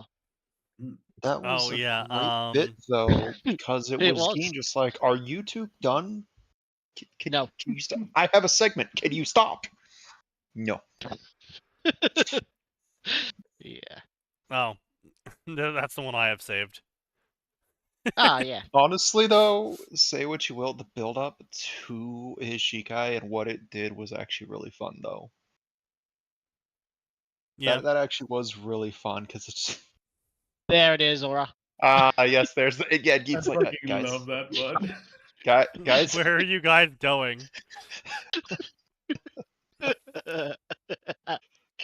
Top 3 fights in the entire anime, and that's sad, because it's probably true. Yeah. Honestly, certain arcs of Bleach should have been on their homework sheet from Monty for like, by the way, this is how you build it to a fight and then deliver. Yeah. Yeah. Because that next fight what's sad? between because him of the and teleportation, Max, it probably was. Bleach was probably on the homework sheet. And again, in true fucking Miles and Carrie fashion, they probably completely misunderstood what they were supposed to learn from it. It would not surprise me if Miles and Carrie did what the anime men did to fucking the Inuyasha episode 1, where they watched it in Spanish and then complained for their tier list. They did what? Remember, it came up in a different stream. No, I know. I didn't know that's what they had done to Inuyasha. Yeah, no, it was in Inuyasha episode 1 is such a strong first episode, especially for the decade that anime was made in. Yeah, they gave it like a D. Not just Spanish, it was in D after being in Spanish, watched at 2 times speed. Yeah, I don't know why they watched it in Spanish, and I don't know why they watched it 2 times speed. Apparently they watched a lot of the anime at 2 times speed, and we complained heavily about that. Yeah, they did it in Spanish because they didn't want to put in the effort to find an English or Japanese sub. That's the it. only time I've ever put animes at faster speed is I'm at episode 20 out of 50, and I can't take the pacing any longer, but I want to get through this so I can say I've done it, so I'll bump it to like 130% instead of 200%, so I can still follow what's going on. Yeah, no, apparently they just watched a lot of the animes at times 2 speed because I've done that 32 twice. frames is too slow or something. Okay, I've only done that twice, and it was with 2 Gundam shows. One of them was Seed Destiny, and even Seed fans don't like Destiny. And the other was Reconquista and G, because Reconquista and G wanted to be the next Turn A, and for some reason, didn't know how to be the next Turn A. Love how I basically predicted it's gonna be Reconquista. Nah, bro, you actually watched that shit. I couldn't even get through episode 1. I was waiting for Atten to speak up on that because you were bringing up how it was Gundam you fast forwarded on, which tells me that Atten might be away from his computer. Oh, well, no, Atten is... This isn't fair, but he's less of a Gundam fan than myself because I actually have gone through everything I can get my hands on that's been animated. I've got my hands on. The only animations I haven't gotten my hands on are things that were literally from like a 2003 or 2006 convention that was a special 6-minute thing just for that specific convention in Japan. Like me and was it 2015? Me and Fate, because there was a I think it was 2015 April's Fool with a choose your own adventure story that you could do, and I could never find it anywhere, and I still can't find it anywhere. Yeah, no, Atten has regularly screwed up or confused one section of Gundam lore for another spin-off's lore. Like, someone was asking for advice on where to start, and he recommended After War X when he goes to watch Universal Century. It's like, that's not part of Universal Century. That's a completely separate spin-off that decided to borrow the same language as Universal Century, because the groundwork's already there, just build off it. Yeah. It's also how we got new type dolphins, which is hilarious. Unironically, After War X, though, is a fantastic watch for Gundam. It is in my recommends for Gundam franchises. If you don't want to deal with the 20-plus years of Universal Century, you just want one of the spin-offs, After War X is a great choice. Interesting. Yeah, actually, Sneaky, the show opened strong in the first 2 episodes where we're told what the titular Gundam can do, the Gundam X, because it has a satellite cannon. Right. And our main character gets his hands on the Gundam, and he doesn't understand what it means to have a colony-destroying weapon at his fingertips, and the trigger is explicitly given weight to it. Like, if you're shooting this, you better be sure. And he gets to deal with a little self-induced PTSD by firing it off point blank and being the only thing in a crater that survived. It's amazing. I just killed like 20 people. Yeah, they were bandits, but they were still people. For an IPO, what? Yeah, Discord's going public. Oh, great. The enshittification of Discord continues at hyperspeed. Yep. Yeah, Gundam Seed is okay. As a Gundam, it's like average on its own. It's actually a pretty decent mech show. But because it's Gundam, I have a massive log of other stuff to compare it to. both before and after its initial release. So it's not the worst that Gundam has to offer, though, but it's also not the best. Anyway, so more about James D. Fox and his excellent and thorough critique on how you can become a best writer like him. Can we go back to DXC fanfiction instead? No. It would be a mistake to assume that skill does not lend itself, formal skill does not lend itself well to writing prose. However, strict formal writing can come off as dry and tasteless. Not really. I mean, maybe a little bit. I mean, you know, it depends, I guess. If you're going with very strict formal writing, yeah, sure, I guess. He's not wrong, but he's also not right, because I'm pretty sure the definition of casual writing that he has is more like, man, just write whatever. Who wants to use like a comma when you can just like not? Pretty much. And a large portion of a writer's development is discovering their own voice and style. No. You will learn from your favorite authors. You will incorporate tricks and stylistic choices about their writing into your own. Writing, as the formation of a person's identity and personality, is about building yourself up, taking in the things you like, and filtering them through your lens. Sneaky, can you link this nonsense? Yes, I can. Like, I've only read one story from him, and it was initially at your recommendation because like this isn't an awful story at the time that it had been updated to, and then that aggressively changed. Yeah. What are his inspirations? Because I can't nail down a single fucking writing style from that story. That is because he is a Chimera Man. Mm-hmm. You will claw your way up from illiterate to crappy to average to decent, and if you pour in enough time and effort, you might one day reach good. After you reach a certain point, writing will cease to be a chore. False? That's a lie. That's just false. Cease to be something you merely think about, and every spare second of every day will be spent in a creative state. Dream up ideas and plot points and characters. That's called schizophrenia, brother. You've got the voice in your head giving you ideas. Schizophrenia. That's also called ADHD. Thank you. Some days you will start hallucinating characters. Yes, that's called schizophrenia. Your wife will be real, but only in your imagination. Your wife will be real, but only if you don't take that medicine the doctors are trying to give to you.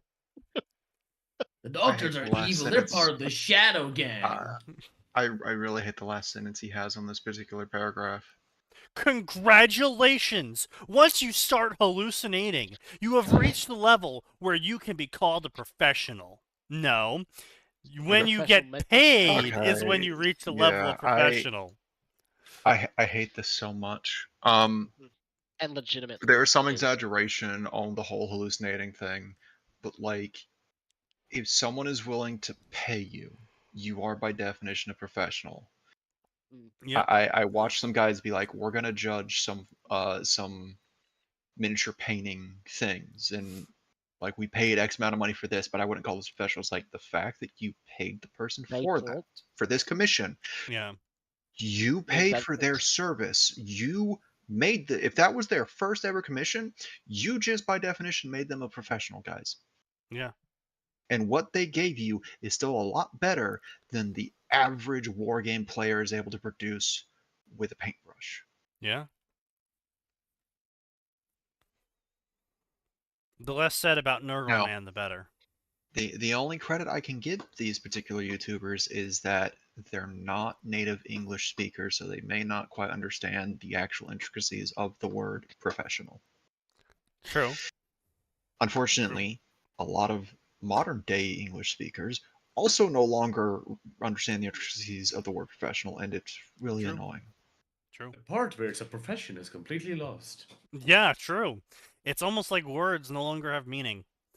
Having said that, just even experienced writers, people who are below me, the professional. Even professionals can miss things, misspell words, forget periods, and screw up. Yeah, that's why you have editors. So here's the fun thing about being a writer. Being a writer does not mean you need to have good grammar. Publishing a story means you need to have good grammar, but that can come after you've finished writing. You don't also, again, need... you pay people for that. True, as well, yeah. I mean, you can also do it Welcome yourself, back but, for you know. whatever you were doing. Garbage. I was taking out the garbage, which is why I'm surprised that we're still fucking here. Well, why are you here, then, if you're taking out the trash? Oh, Sneaky, that's easy. I'm too fat to fit in the bin. That's fair enough. No, Sneaky and I have seen you in real life now. Don't even. Oh, no, we have a really small garbage bin. And I guarantee you, if Sneaky and I work together, we can get you in there. True. I have long experience of fitting nerds into trash cans. Okay, let me be clear here. Yes, you probably could, but I wouldn't be intact. Yes, That is top patently WP. false. But that is not true. You'd be surprised how much the human body can fold with enough effort. Exactly. I hate that the income is a benchmark. No, that is certainly true. I disagree with that. That being the benchmark is fine. That's why we get to. That's what reviews and word of mouth are for. It's like, oh yeah, he's a professional, but he's crap at the job. True. I mean, yes, but I understand where Phoenix is coming from with this, because it's sort of like why I hate doctorates, right? In that doctorates are given because of a hyper niche field of study, not because of someone's expertise or experience on a subject. Yeah. And the problem is that in modern parlance, professional and doctor come with this weight of authority on a subject that a normal person wouldn't be considered to have.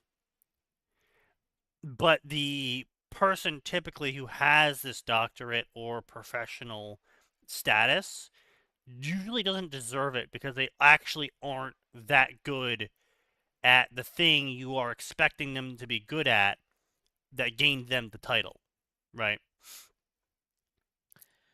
The only doctors you can trust really are doctors. That's about it. Like, that's the only person who you can expect to be an expert in the thing of whatever the thing is. I mean, yes, but no. I mean, there's a lot of doctors out there. There's a lot of doctorate degrees out there. There's a lot of, like they could have spent their medical degree. They could have taken their master's on, I don't know, human biology, but the place that they got their master's from focused specifically on the respiratory system, right? And then they went for their doctorate in the respiratory behavior patterns of humid air on males the age of 40 to 60, testing for physicality differences. Yeah. Right. And then they come in and they're a child doctor. Their actual job that they've been employed for is a pediatrician. And it's like, yes. Well, technically you did get trained in medicine, and technically you do know how the human body works, and technically you are aware of these things, but I wouldn't exactly trust this person's opinion simply because they have the word doctor next to them. Yeah. Yeah. By the way, speaking of professionals, the Schedule 1 dev just expanded to an office and is looking to have 4 people in total working under the company by the end of the year. Oh, that's nice for them. That game was made by one person. He is literally quadrupling his workforce, or plans to. Damn. Mark him with 400x. I don't know. You should apply, Kaz. He's got an office in Sydney. Hell, if he's paying well, I might apply. True. Doesn't Teen Cherry also have an office in Sydney, or is it in Queensland or South Australia? I think it's Queensland. But yeah, so anyway, point being though is that, like, you know, technically just because someone's a professional doesn't mean their opinion on the subject is good, but unfortunately common parlance interacting with formal definitions is always going to be a problem, in where people will inevitably not understand what the term means and will arbitrarily apply. I hate the constant evolution of language these days, especially because I get to watch it happen in real time as people gaslight others into believing certain words are not problematic and don't have this particular, negative thing associated with them. Right. Well, I mean, it's more just like, I'm fine with the evolution of words, but my issue stems from, I don't want the evolution of words to come from a general illiteracy. And I unfortunately agree with the French on this, in that I don't think that our language, we should permit the English language to be shaped by people who don't know what a dictionary is.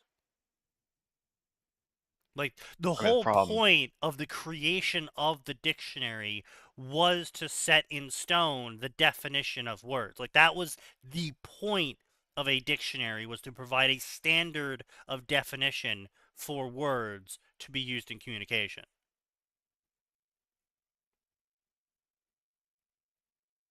And we kind of just forgot about that.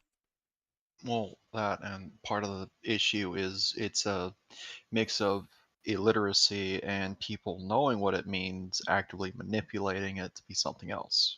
Oh yeah, sure. They're taking it. They're taking heavy advantage of that illiteracy in a lot of instances. Yeah, 100%. Yeah. 100%. I love the fact that James D. Fawkes put tips and tricks to improve your writing, and then never actually expanded on it. He just gave those one. Oh no, he did. You have to. No, he did. You have to scroll further down. They have their own sections in this thread. Not yet. No, they don't. He hasn't written that. He gave up on it in 2015. Oh my god. He only got to antisocial versus asocial. He gave up on writing the writing guide? He actually did. That is the funniest shit in existence. He gave up on writing the writing guide. Glorious. Yeah, he only got up to antisocial That versus is so poetic.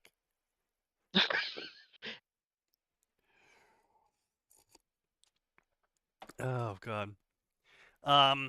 For that, for whenever you, a extremely competent professional, screw up, we have this guide that I am making because I am the best, where we explore common mistakes that even high-level writers make because I know better than them, mistakes that aren't even technically mistakes because I know better than them, and shortcuts to becoming better. A writer is never done improving, not until he dies. That goes for everyone, even me. And other people. Oh, how magnanimous, Your Highness. Common writing mistakes. Till versus till. Antisocial versus asocial. Of versus th. Run-on sentences. Using colons, semicolons, and M dashes. Yeah, well, I will give him credit on the M dash one. Dependent to be fair, independent clauses. He was calling out M dashes before they were actually a problem. I know. Well, no, the reason... So here's the thing, though, is that, ironically, the reason why they became a problem is because they were a problem. They were used incorrectly or excessively by people, and specifically Reddit in this case. And so when 60% of OpenAI's learning model was made of Reddit posts, well, it learned that you use M dashes. Yeah. And then it only got worse from there as everyone started reading AI Fix and we're like, oh, so you use M dashes everywhere. It's like, no fucking don't! Tips and tricks the M dashes to writing. Will continue. Characterization, world building, and the audience. Oh, he breaks all of these down. Wow, he autistically breaks every single mistake down. Except he doesn't, because he only, again, gets to the asocial versus antisocial. Amazing.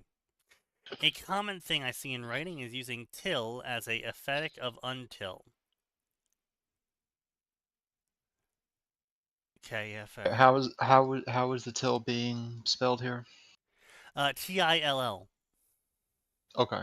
I Yeah. mean, yes, that's something I have seen. Technically, this is correct, though I have problems and theories surrounding the usage of this word. Shut up.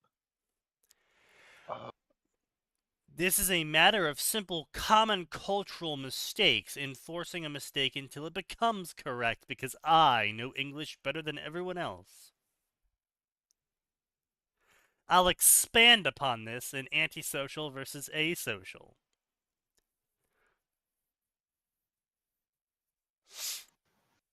I think it's also a matter of modern word processors, which mark till and till, the proper emphatics of until, as spelling mistakes. Well, the thing is that Webster's dictionary actually used to work with Microsoft Word to specifically include the proper usages and grammar of the English language in their dictionary. So, you're wrong.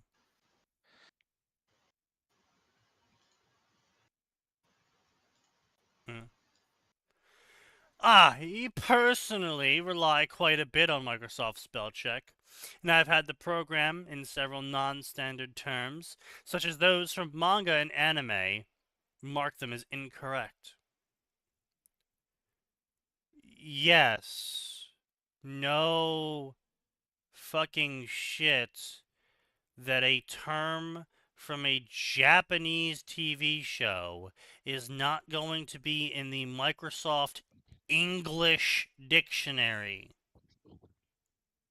Say it ain't so sneaky. Yeah, now Microsoft can eat a bag of dicks. Yeah, so to anyone not aware of, Microsoft, in their infinite wisdom, have rewritten Notepad.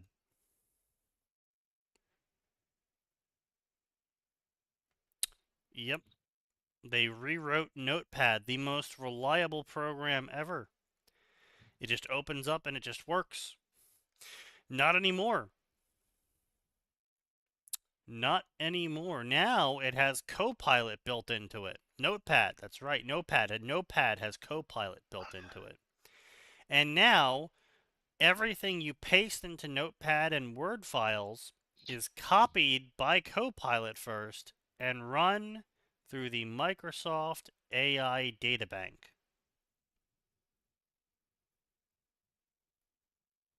Unless you pay the premium cost for them to stop doing that.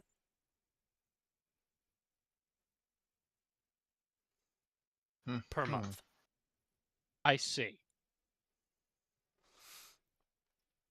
Yes, exactly, Phoenix. That is my reaction as well.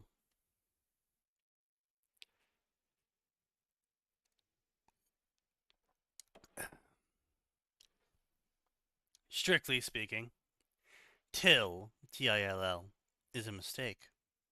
An emphatic is a shortened, less formal version of a word constructed by dropping letters, so that when you make an emphatic of the word until, you drop the un at the beginning and form till.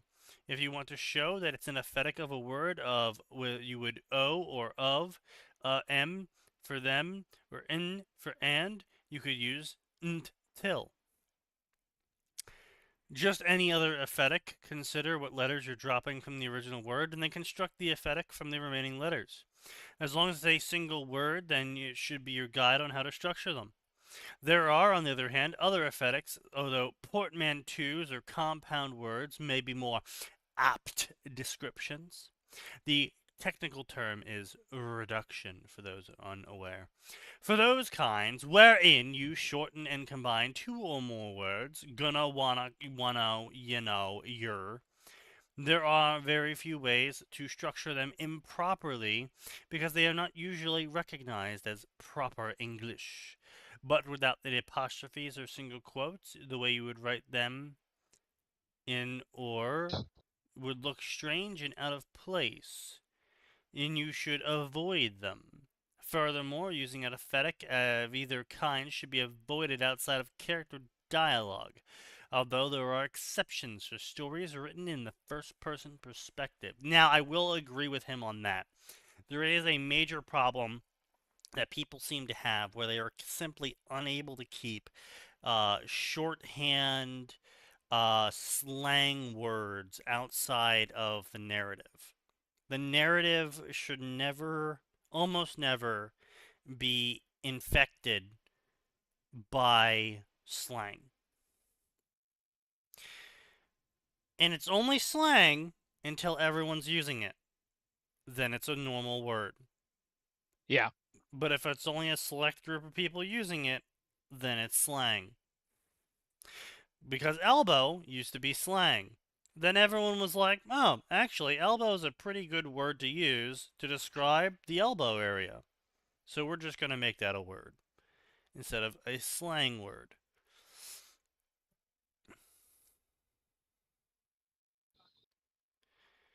Antisocial versus asocial.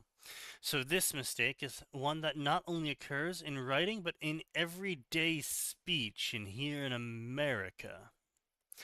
It originates as an overgeneralization. People know the prefix anti means against. So when you're trying to express the idea of opposite of social, the first thing that comes to mind is antisocial. However, antisocial is not the right word. In fact, when someone is using it to describe a person who is simply adverse or not fond of social interactions, such as going to parties, he or she is likely committing a major insult or fucks paws. Antisocial is an extreme term who has it used against those who should be rightfully offended to be on the side of receiving it. Because antisocial means actually contrary to the laws and customs of society, devoid of or antagonistic to sociable practices. But what does that actually mean, you say? It says that antisocial have no concern for laws or morals, and in fact, sometimes outright break them for the sake of breaking them. When you are talking about an antisocial person, you are talking about someone who commits crimes for the fun of it. Restrain myself. People who like things like rape and murder. Who steal things and break into homes. Who do what they want without care for the people they hurt.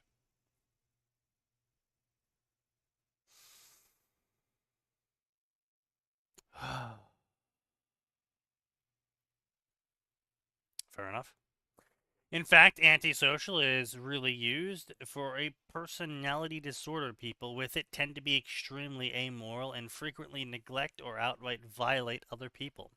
You hear about these sorts of things too. People who started off as killing stray cats and dogs and animals and grew up to be rapist murderers.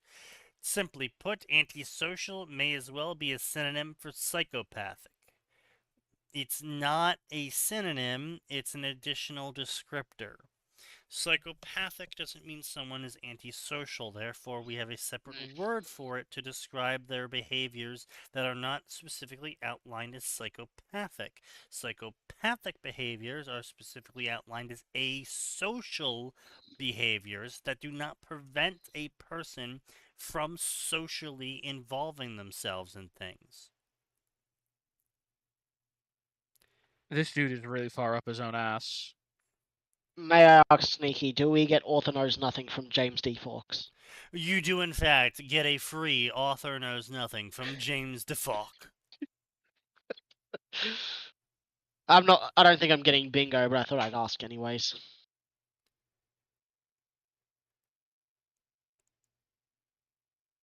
There is also other words like aluminum and aluminium. Microsoft Word marks aluminium as a spelling error, even though it's actually the correct spelling, and aluminium is Incorrect. Yeah, no, actually, aluminum is the correct spelling of the word. Aluminium was actually a modification the British did back in the 1700s when they were adopting a more French way of speaking, and they added additional letters to their words to make them seem more fancy and to raise them above how the commoner speaks. But of course, the reason why everyone associates British English as the true English with the British accent, as it's known as now as the real British accent, is actually because of the common thing that many humans do when they see something that is popular. So the rich people made it popular to speak a certain way with certain accents and certain pronunciations of certain words. And so what do the poor people do when they hear this? Of course, they want to be considered rich too. And the closest they can get to that is, well, they can't increase the amount of money they have, so they change how they speak. So the rich people originally actually sounded like American Southerners. And in fact, the American Southern accent is a more authentic British accent than the current British accent is, because the current British accent was an attempt by the British elite to separate themselves from sounding like the poors by adopting a more French way of speaking and spelling. And the then poor British adopted the rich British way of speaking and spelling in an attempt to feel richer. And that is how we have words like honneur and aluminium instead of honor and aluminum, because they added additional letters to the words to make them fancier. So no, James DeFuck, you are incorrect. Aluminum is the correct spelling of the word. That's your lesson for the day.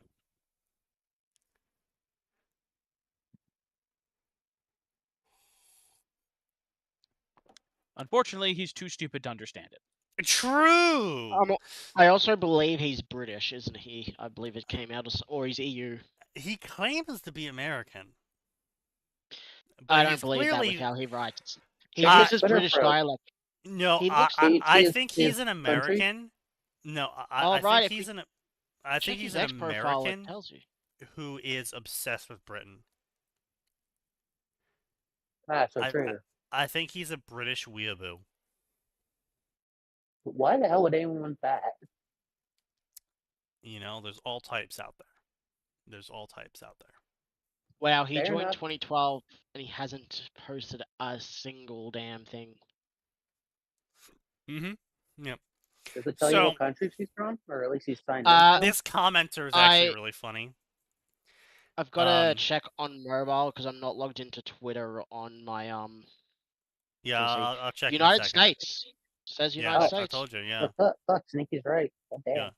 I told you he's just can't British base in the United States, yeah. I was hoping you were wrong. No, well, you know, that's what a lot of people hope. Why does he use all the British dialect in writing then? Because he's a British weeaboo who thinks he's up his own ass about how he thinks real English is done. Duh. Yeah. So this commenter is really funny. Max, this will be a good one for you, Max. I don't know if you saw this commenter or not. Oh, I'm sure. It doesn't really matter. Well, psychopath is a definite term with a medical diagnosis. Sociopath is not a defined term, and it does not have a medical diagnosis. Hang on a minute. I've heard I know this is from 2015. Yeah. That is super wrong, even in 2015. Still wrong. Yeah. People disagree on the meaning of sociopath. I've heard tons of opinions on it, such as it's not a word with real meaning at all, probably said by sociopaths, to it's psychopath who has a conscience that makes them feel guilty.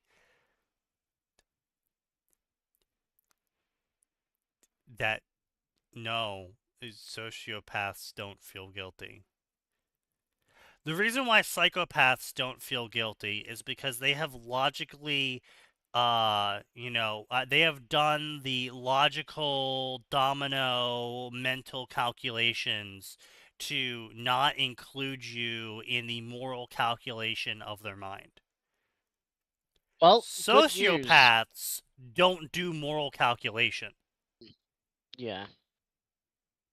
Good news, this guy hasn't updated his profile since 2017 and hasn't favorited anything since 2015 that hasn't been published since before then. So there's a good chance that he's possibly either dead or in prison. No, unfortunately, he's still updating. He's very much still updating. No, not James, Random Facts. Oh. The guy. So I'm guessing he was diagnosed as a sociopath and took it that he's not normal, not that he's, Indeed. Sociopath. Basically, psychopath has a defined meaning, while sociopath means whatever you want it to mean, like crazy. That is... Because I read this guy's comment, and I was just thinking, wow, this whole thing sounds really defensive, like it's personal to you. Yeah, you sociopaths are actually really defensive at times of being called sociopaths, because they get offended by the idea that their method of rationality isn't culturally acceptable. Psychopaths don't care. No. Or they care a lot, and it's like their obsession. But generally, psychopaths don't care. They know. Most psychopaths, the functional ones, know that how they think isn't normal. Yeah. They also don't care.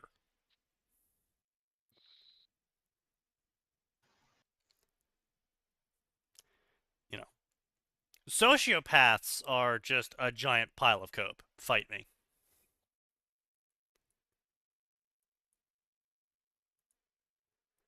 No. But anyway. Fanfiction. Let's see Back what else to we have DxD here. fanfiction. Self-insert my DxD journey Yoki playthrough. No. Yeah, that's pretty bad grammar if you open that up, by the way. I checked it myself. Yeah, I'll just give you bad grammar right off the bat. Jesus Christ, that is fucking holy shit. There is not a single period in that entire summary. No. Why have I not had bad grammar for like 3 weeks in a row now? What the fuck? That is insane. Like, first off, 6 chapters, 3,000 words. Holy shit. It is it's 600 words a chapter. Yeah. Second off, the story is literally called Self-Insert My Journey DxD Yokai Playthrough.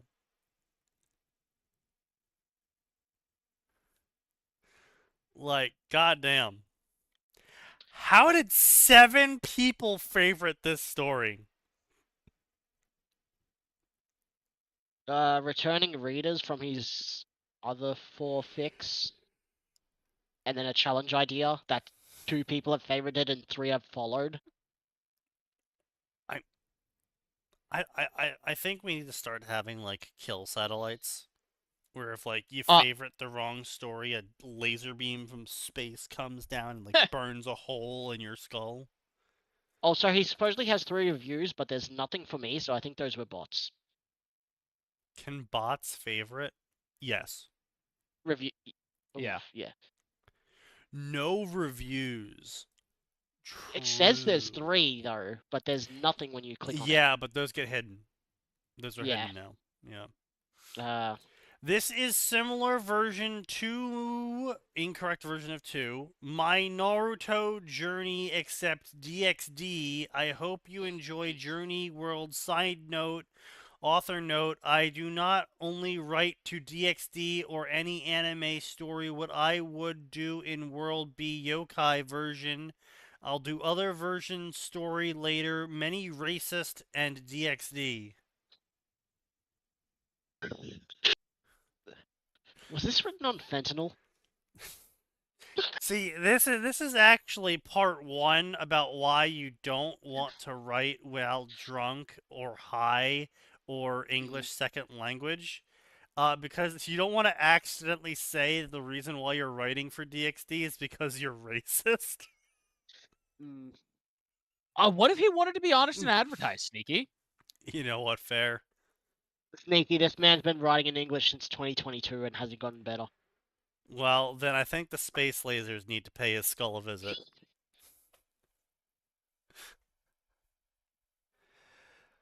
Joseph being reincarnate wasn't surprise, but first you need to figure out certain thing. Then God showed it up and says, I assumes you knows what's happening, you being reincarnated. Joseph says, yeah, I figured so. Do I get to choose what rules here? God says, well, I choose the world, you choose the race, and everything else, especially the Goldfinger. God says, but you only get one Goldfinger. God says, world you going is high school DxD. Joseph says, great, now I deal with EXE God, all other crap that go on in world. First would be race I choose. Human, devil, fallen angel, yoki, hybrid. Joseph, no devil, were automatically out for 3 reasons. While they were strongest, also had most enemy due to evil peace. Evil peace. Yes, the evil pieces. No, he used the wrong piece. Wait, what? Evil. Yo, Sneaky, I saw the evil piece. What is the evil piece? Is that... It's peace during Harry Potter times. The evil peace system, not mentioned devil, is point as leaders didn't do good job, show enough backbone, worried about cost, civil war, or form of war they're willing to put back in quarter every time, not show backbone. That is not good sign of leader. A leader knows when to listen to people and when to show backbone. Not to mention King Peace Scandal. They really do not know what a piece is. Okay. Hey guys, I know that My Hero Academia has Nomu, but what the hell's a Nomu? A Nambu. Of course. Everyone has one. Oh, I'm looking at his other stories, and I gotta say, one of my favorite is Legend of the White Wolf that takes 3 chapters to have a chapter. Of course. Human was another non-go, as chance of sacred gear he want coming with him. All he was exchanged for Goldfinger. Only issue what a sacred gear wanted. There are so many choose possibility with them endless. Joseph says, if I choose a second sacred gear that a person can canon want have, could I choose exchange my Goldfinger? God said no. Joseph said had to try. Joseph would also know Fall Angel do a leader being focused research in girl more than his faction, which was disappointing but not surprising. And Angel so severely restricted everything includes strength, so that was automatically no Yoki or hybrid. Joseph was honestly going toward Yoki, only due fact that he became hybrid. The chances of him having good combination was slim none. With Slim the Nun. Slim the Nun. Oh, I didn't realize Slim Shady reincarnated as a woman and was a nun now. No. He was remember he was a nun in that one music video at one stage? The evil peace system is propaganda of the old devil faction. True. Not to mention, without sacred gear, in good support, he couldn't become strong no matter what Goldfinger was. Joseph chose Nine-Tailed Fox Yoki male. God say, now I have offer for you, which surprised Joseph. God say, listen careful. You can start Canaan with only 1 Goldfinger, or, during Great War, with 3 Goldfingers. Joseph knew Great War more deadly than suggest. It wasn't 3 biblical faction like Canaan make you believe. Pantheon and DxD was in part of war that otherwise great. It was just called biblical war, not Great War. Every pantheon at war equal great war. But to Joseph, 3 gold finger was too tempting, but he needed to know if there was restrictions before he decided. God said no god-level power off the bad. God said no reviving any major character like Yawa. And God says no killing major character Infinity Dragon God. Joseph was surprised how reasonable those now he had to choose what 3 gold finger he wanted. Obvious Naruto World Library chakra technique. What? What is this gold finger, by the way? I don't know. I was like, did I miss that? Did I zone out or? I have no idea. I don't know what the fuck a gold finger is. I don't know. Golden finger. 2 to teach technique or learned them to other.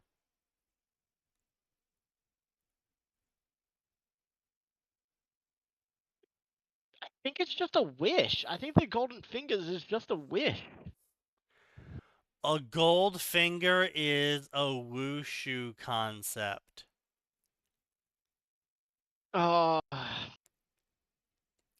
110% this dude is English second language then. Yeah. I refuse to believe otherwise then.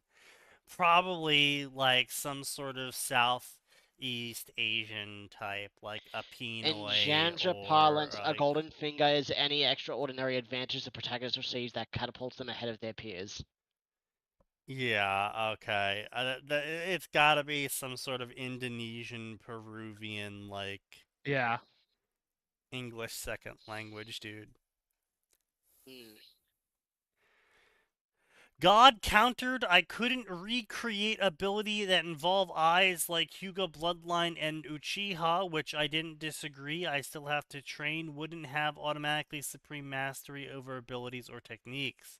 What is this deal making? I don't know. Well, you know how it comes to with gods when Asians are involved.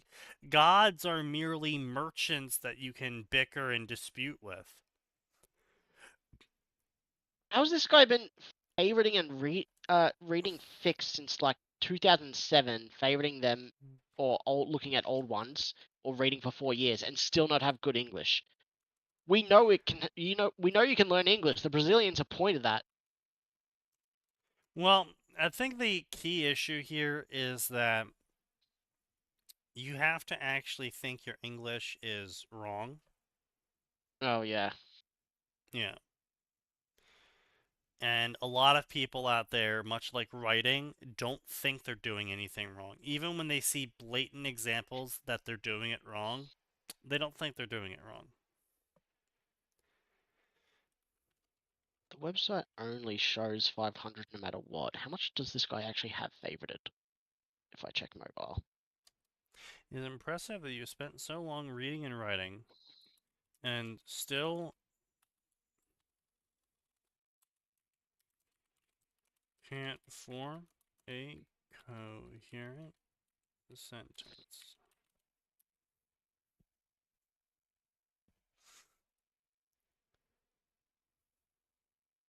Post review.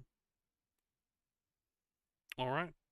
Well, gentlemen, it is 9:30 or ish. I think we can call it a night. So we'll see you on Friday because there is always more, and it does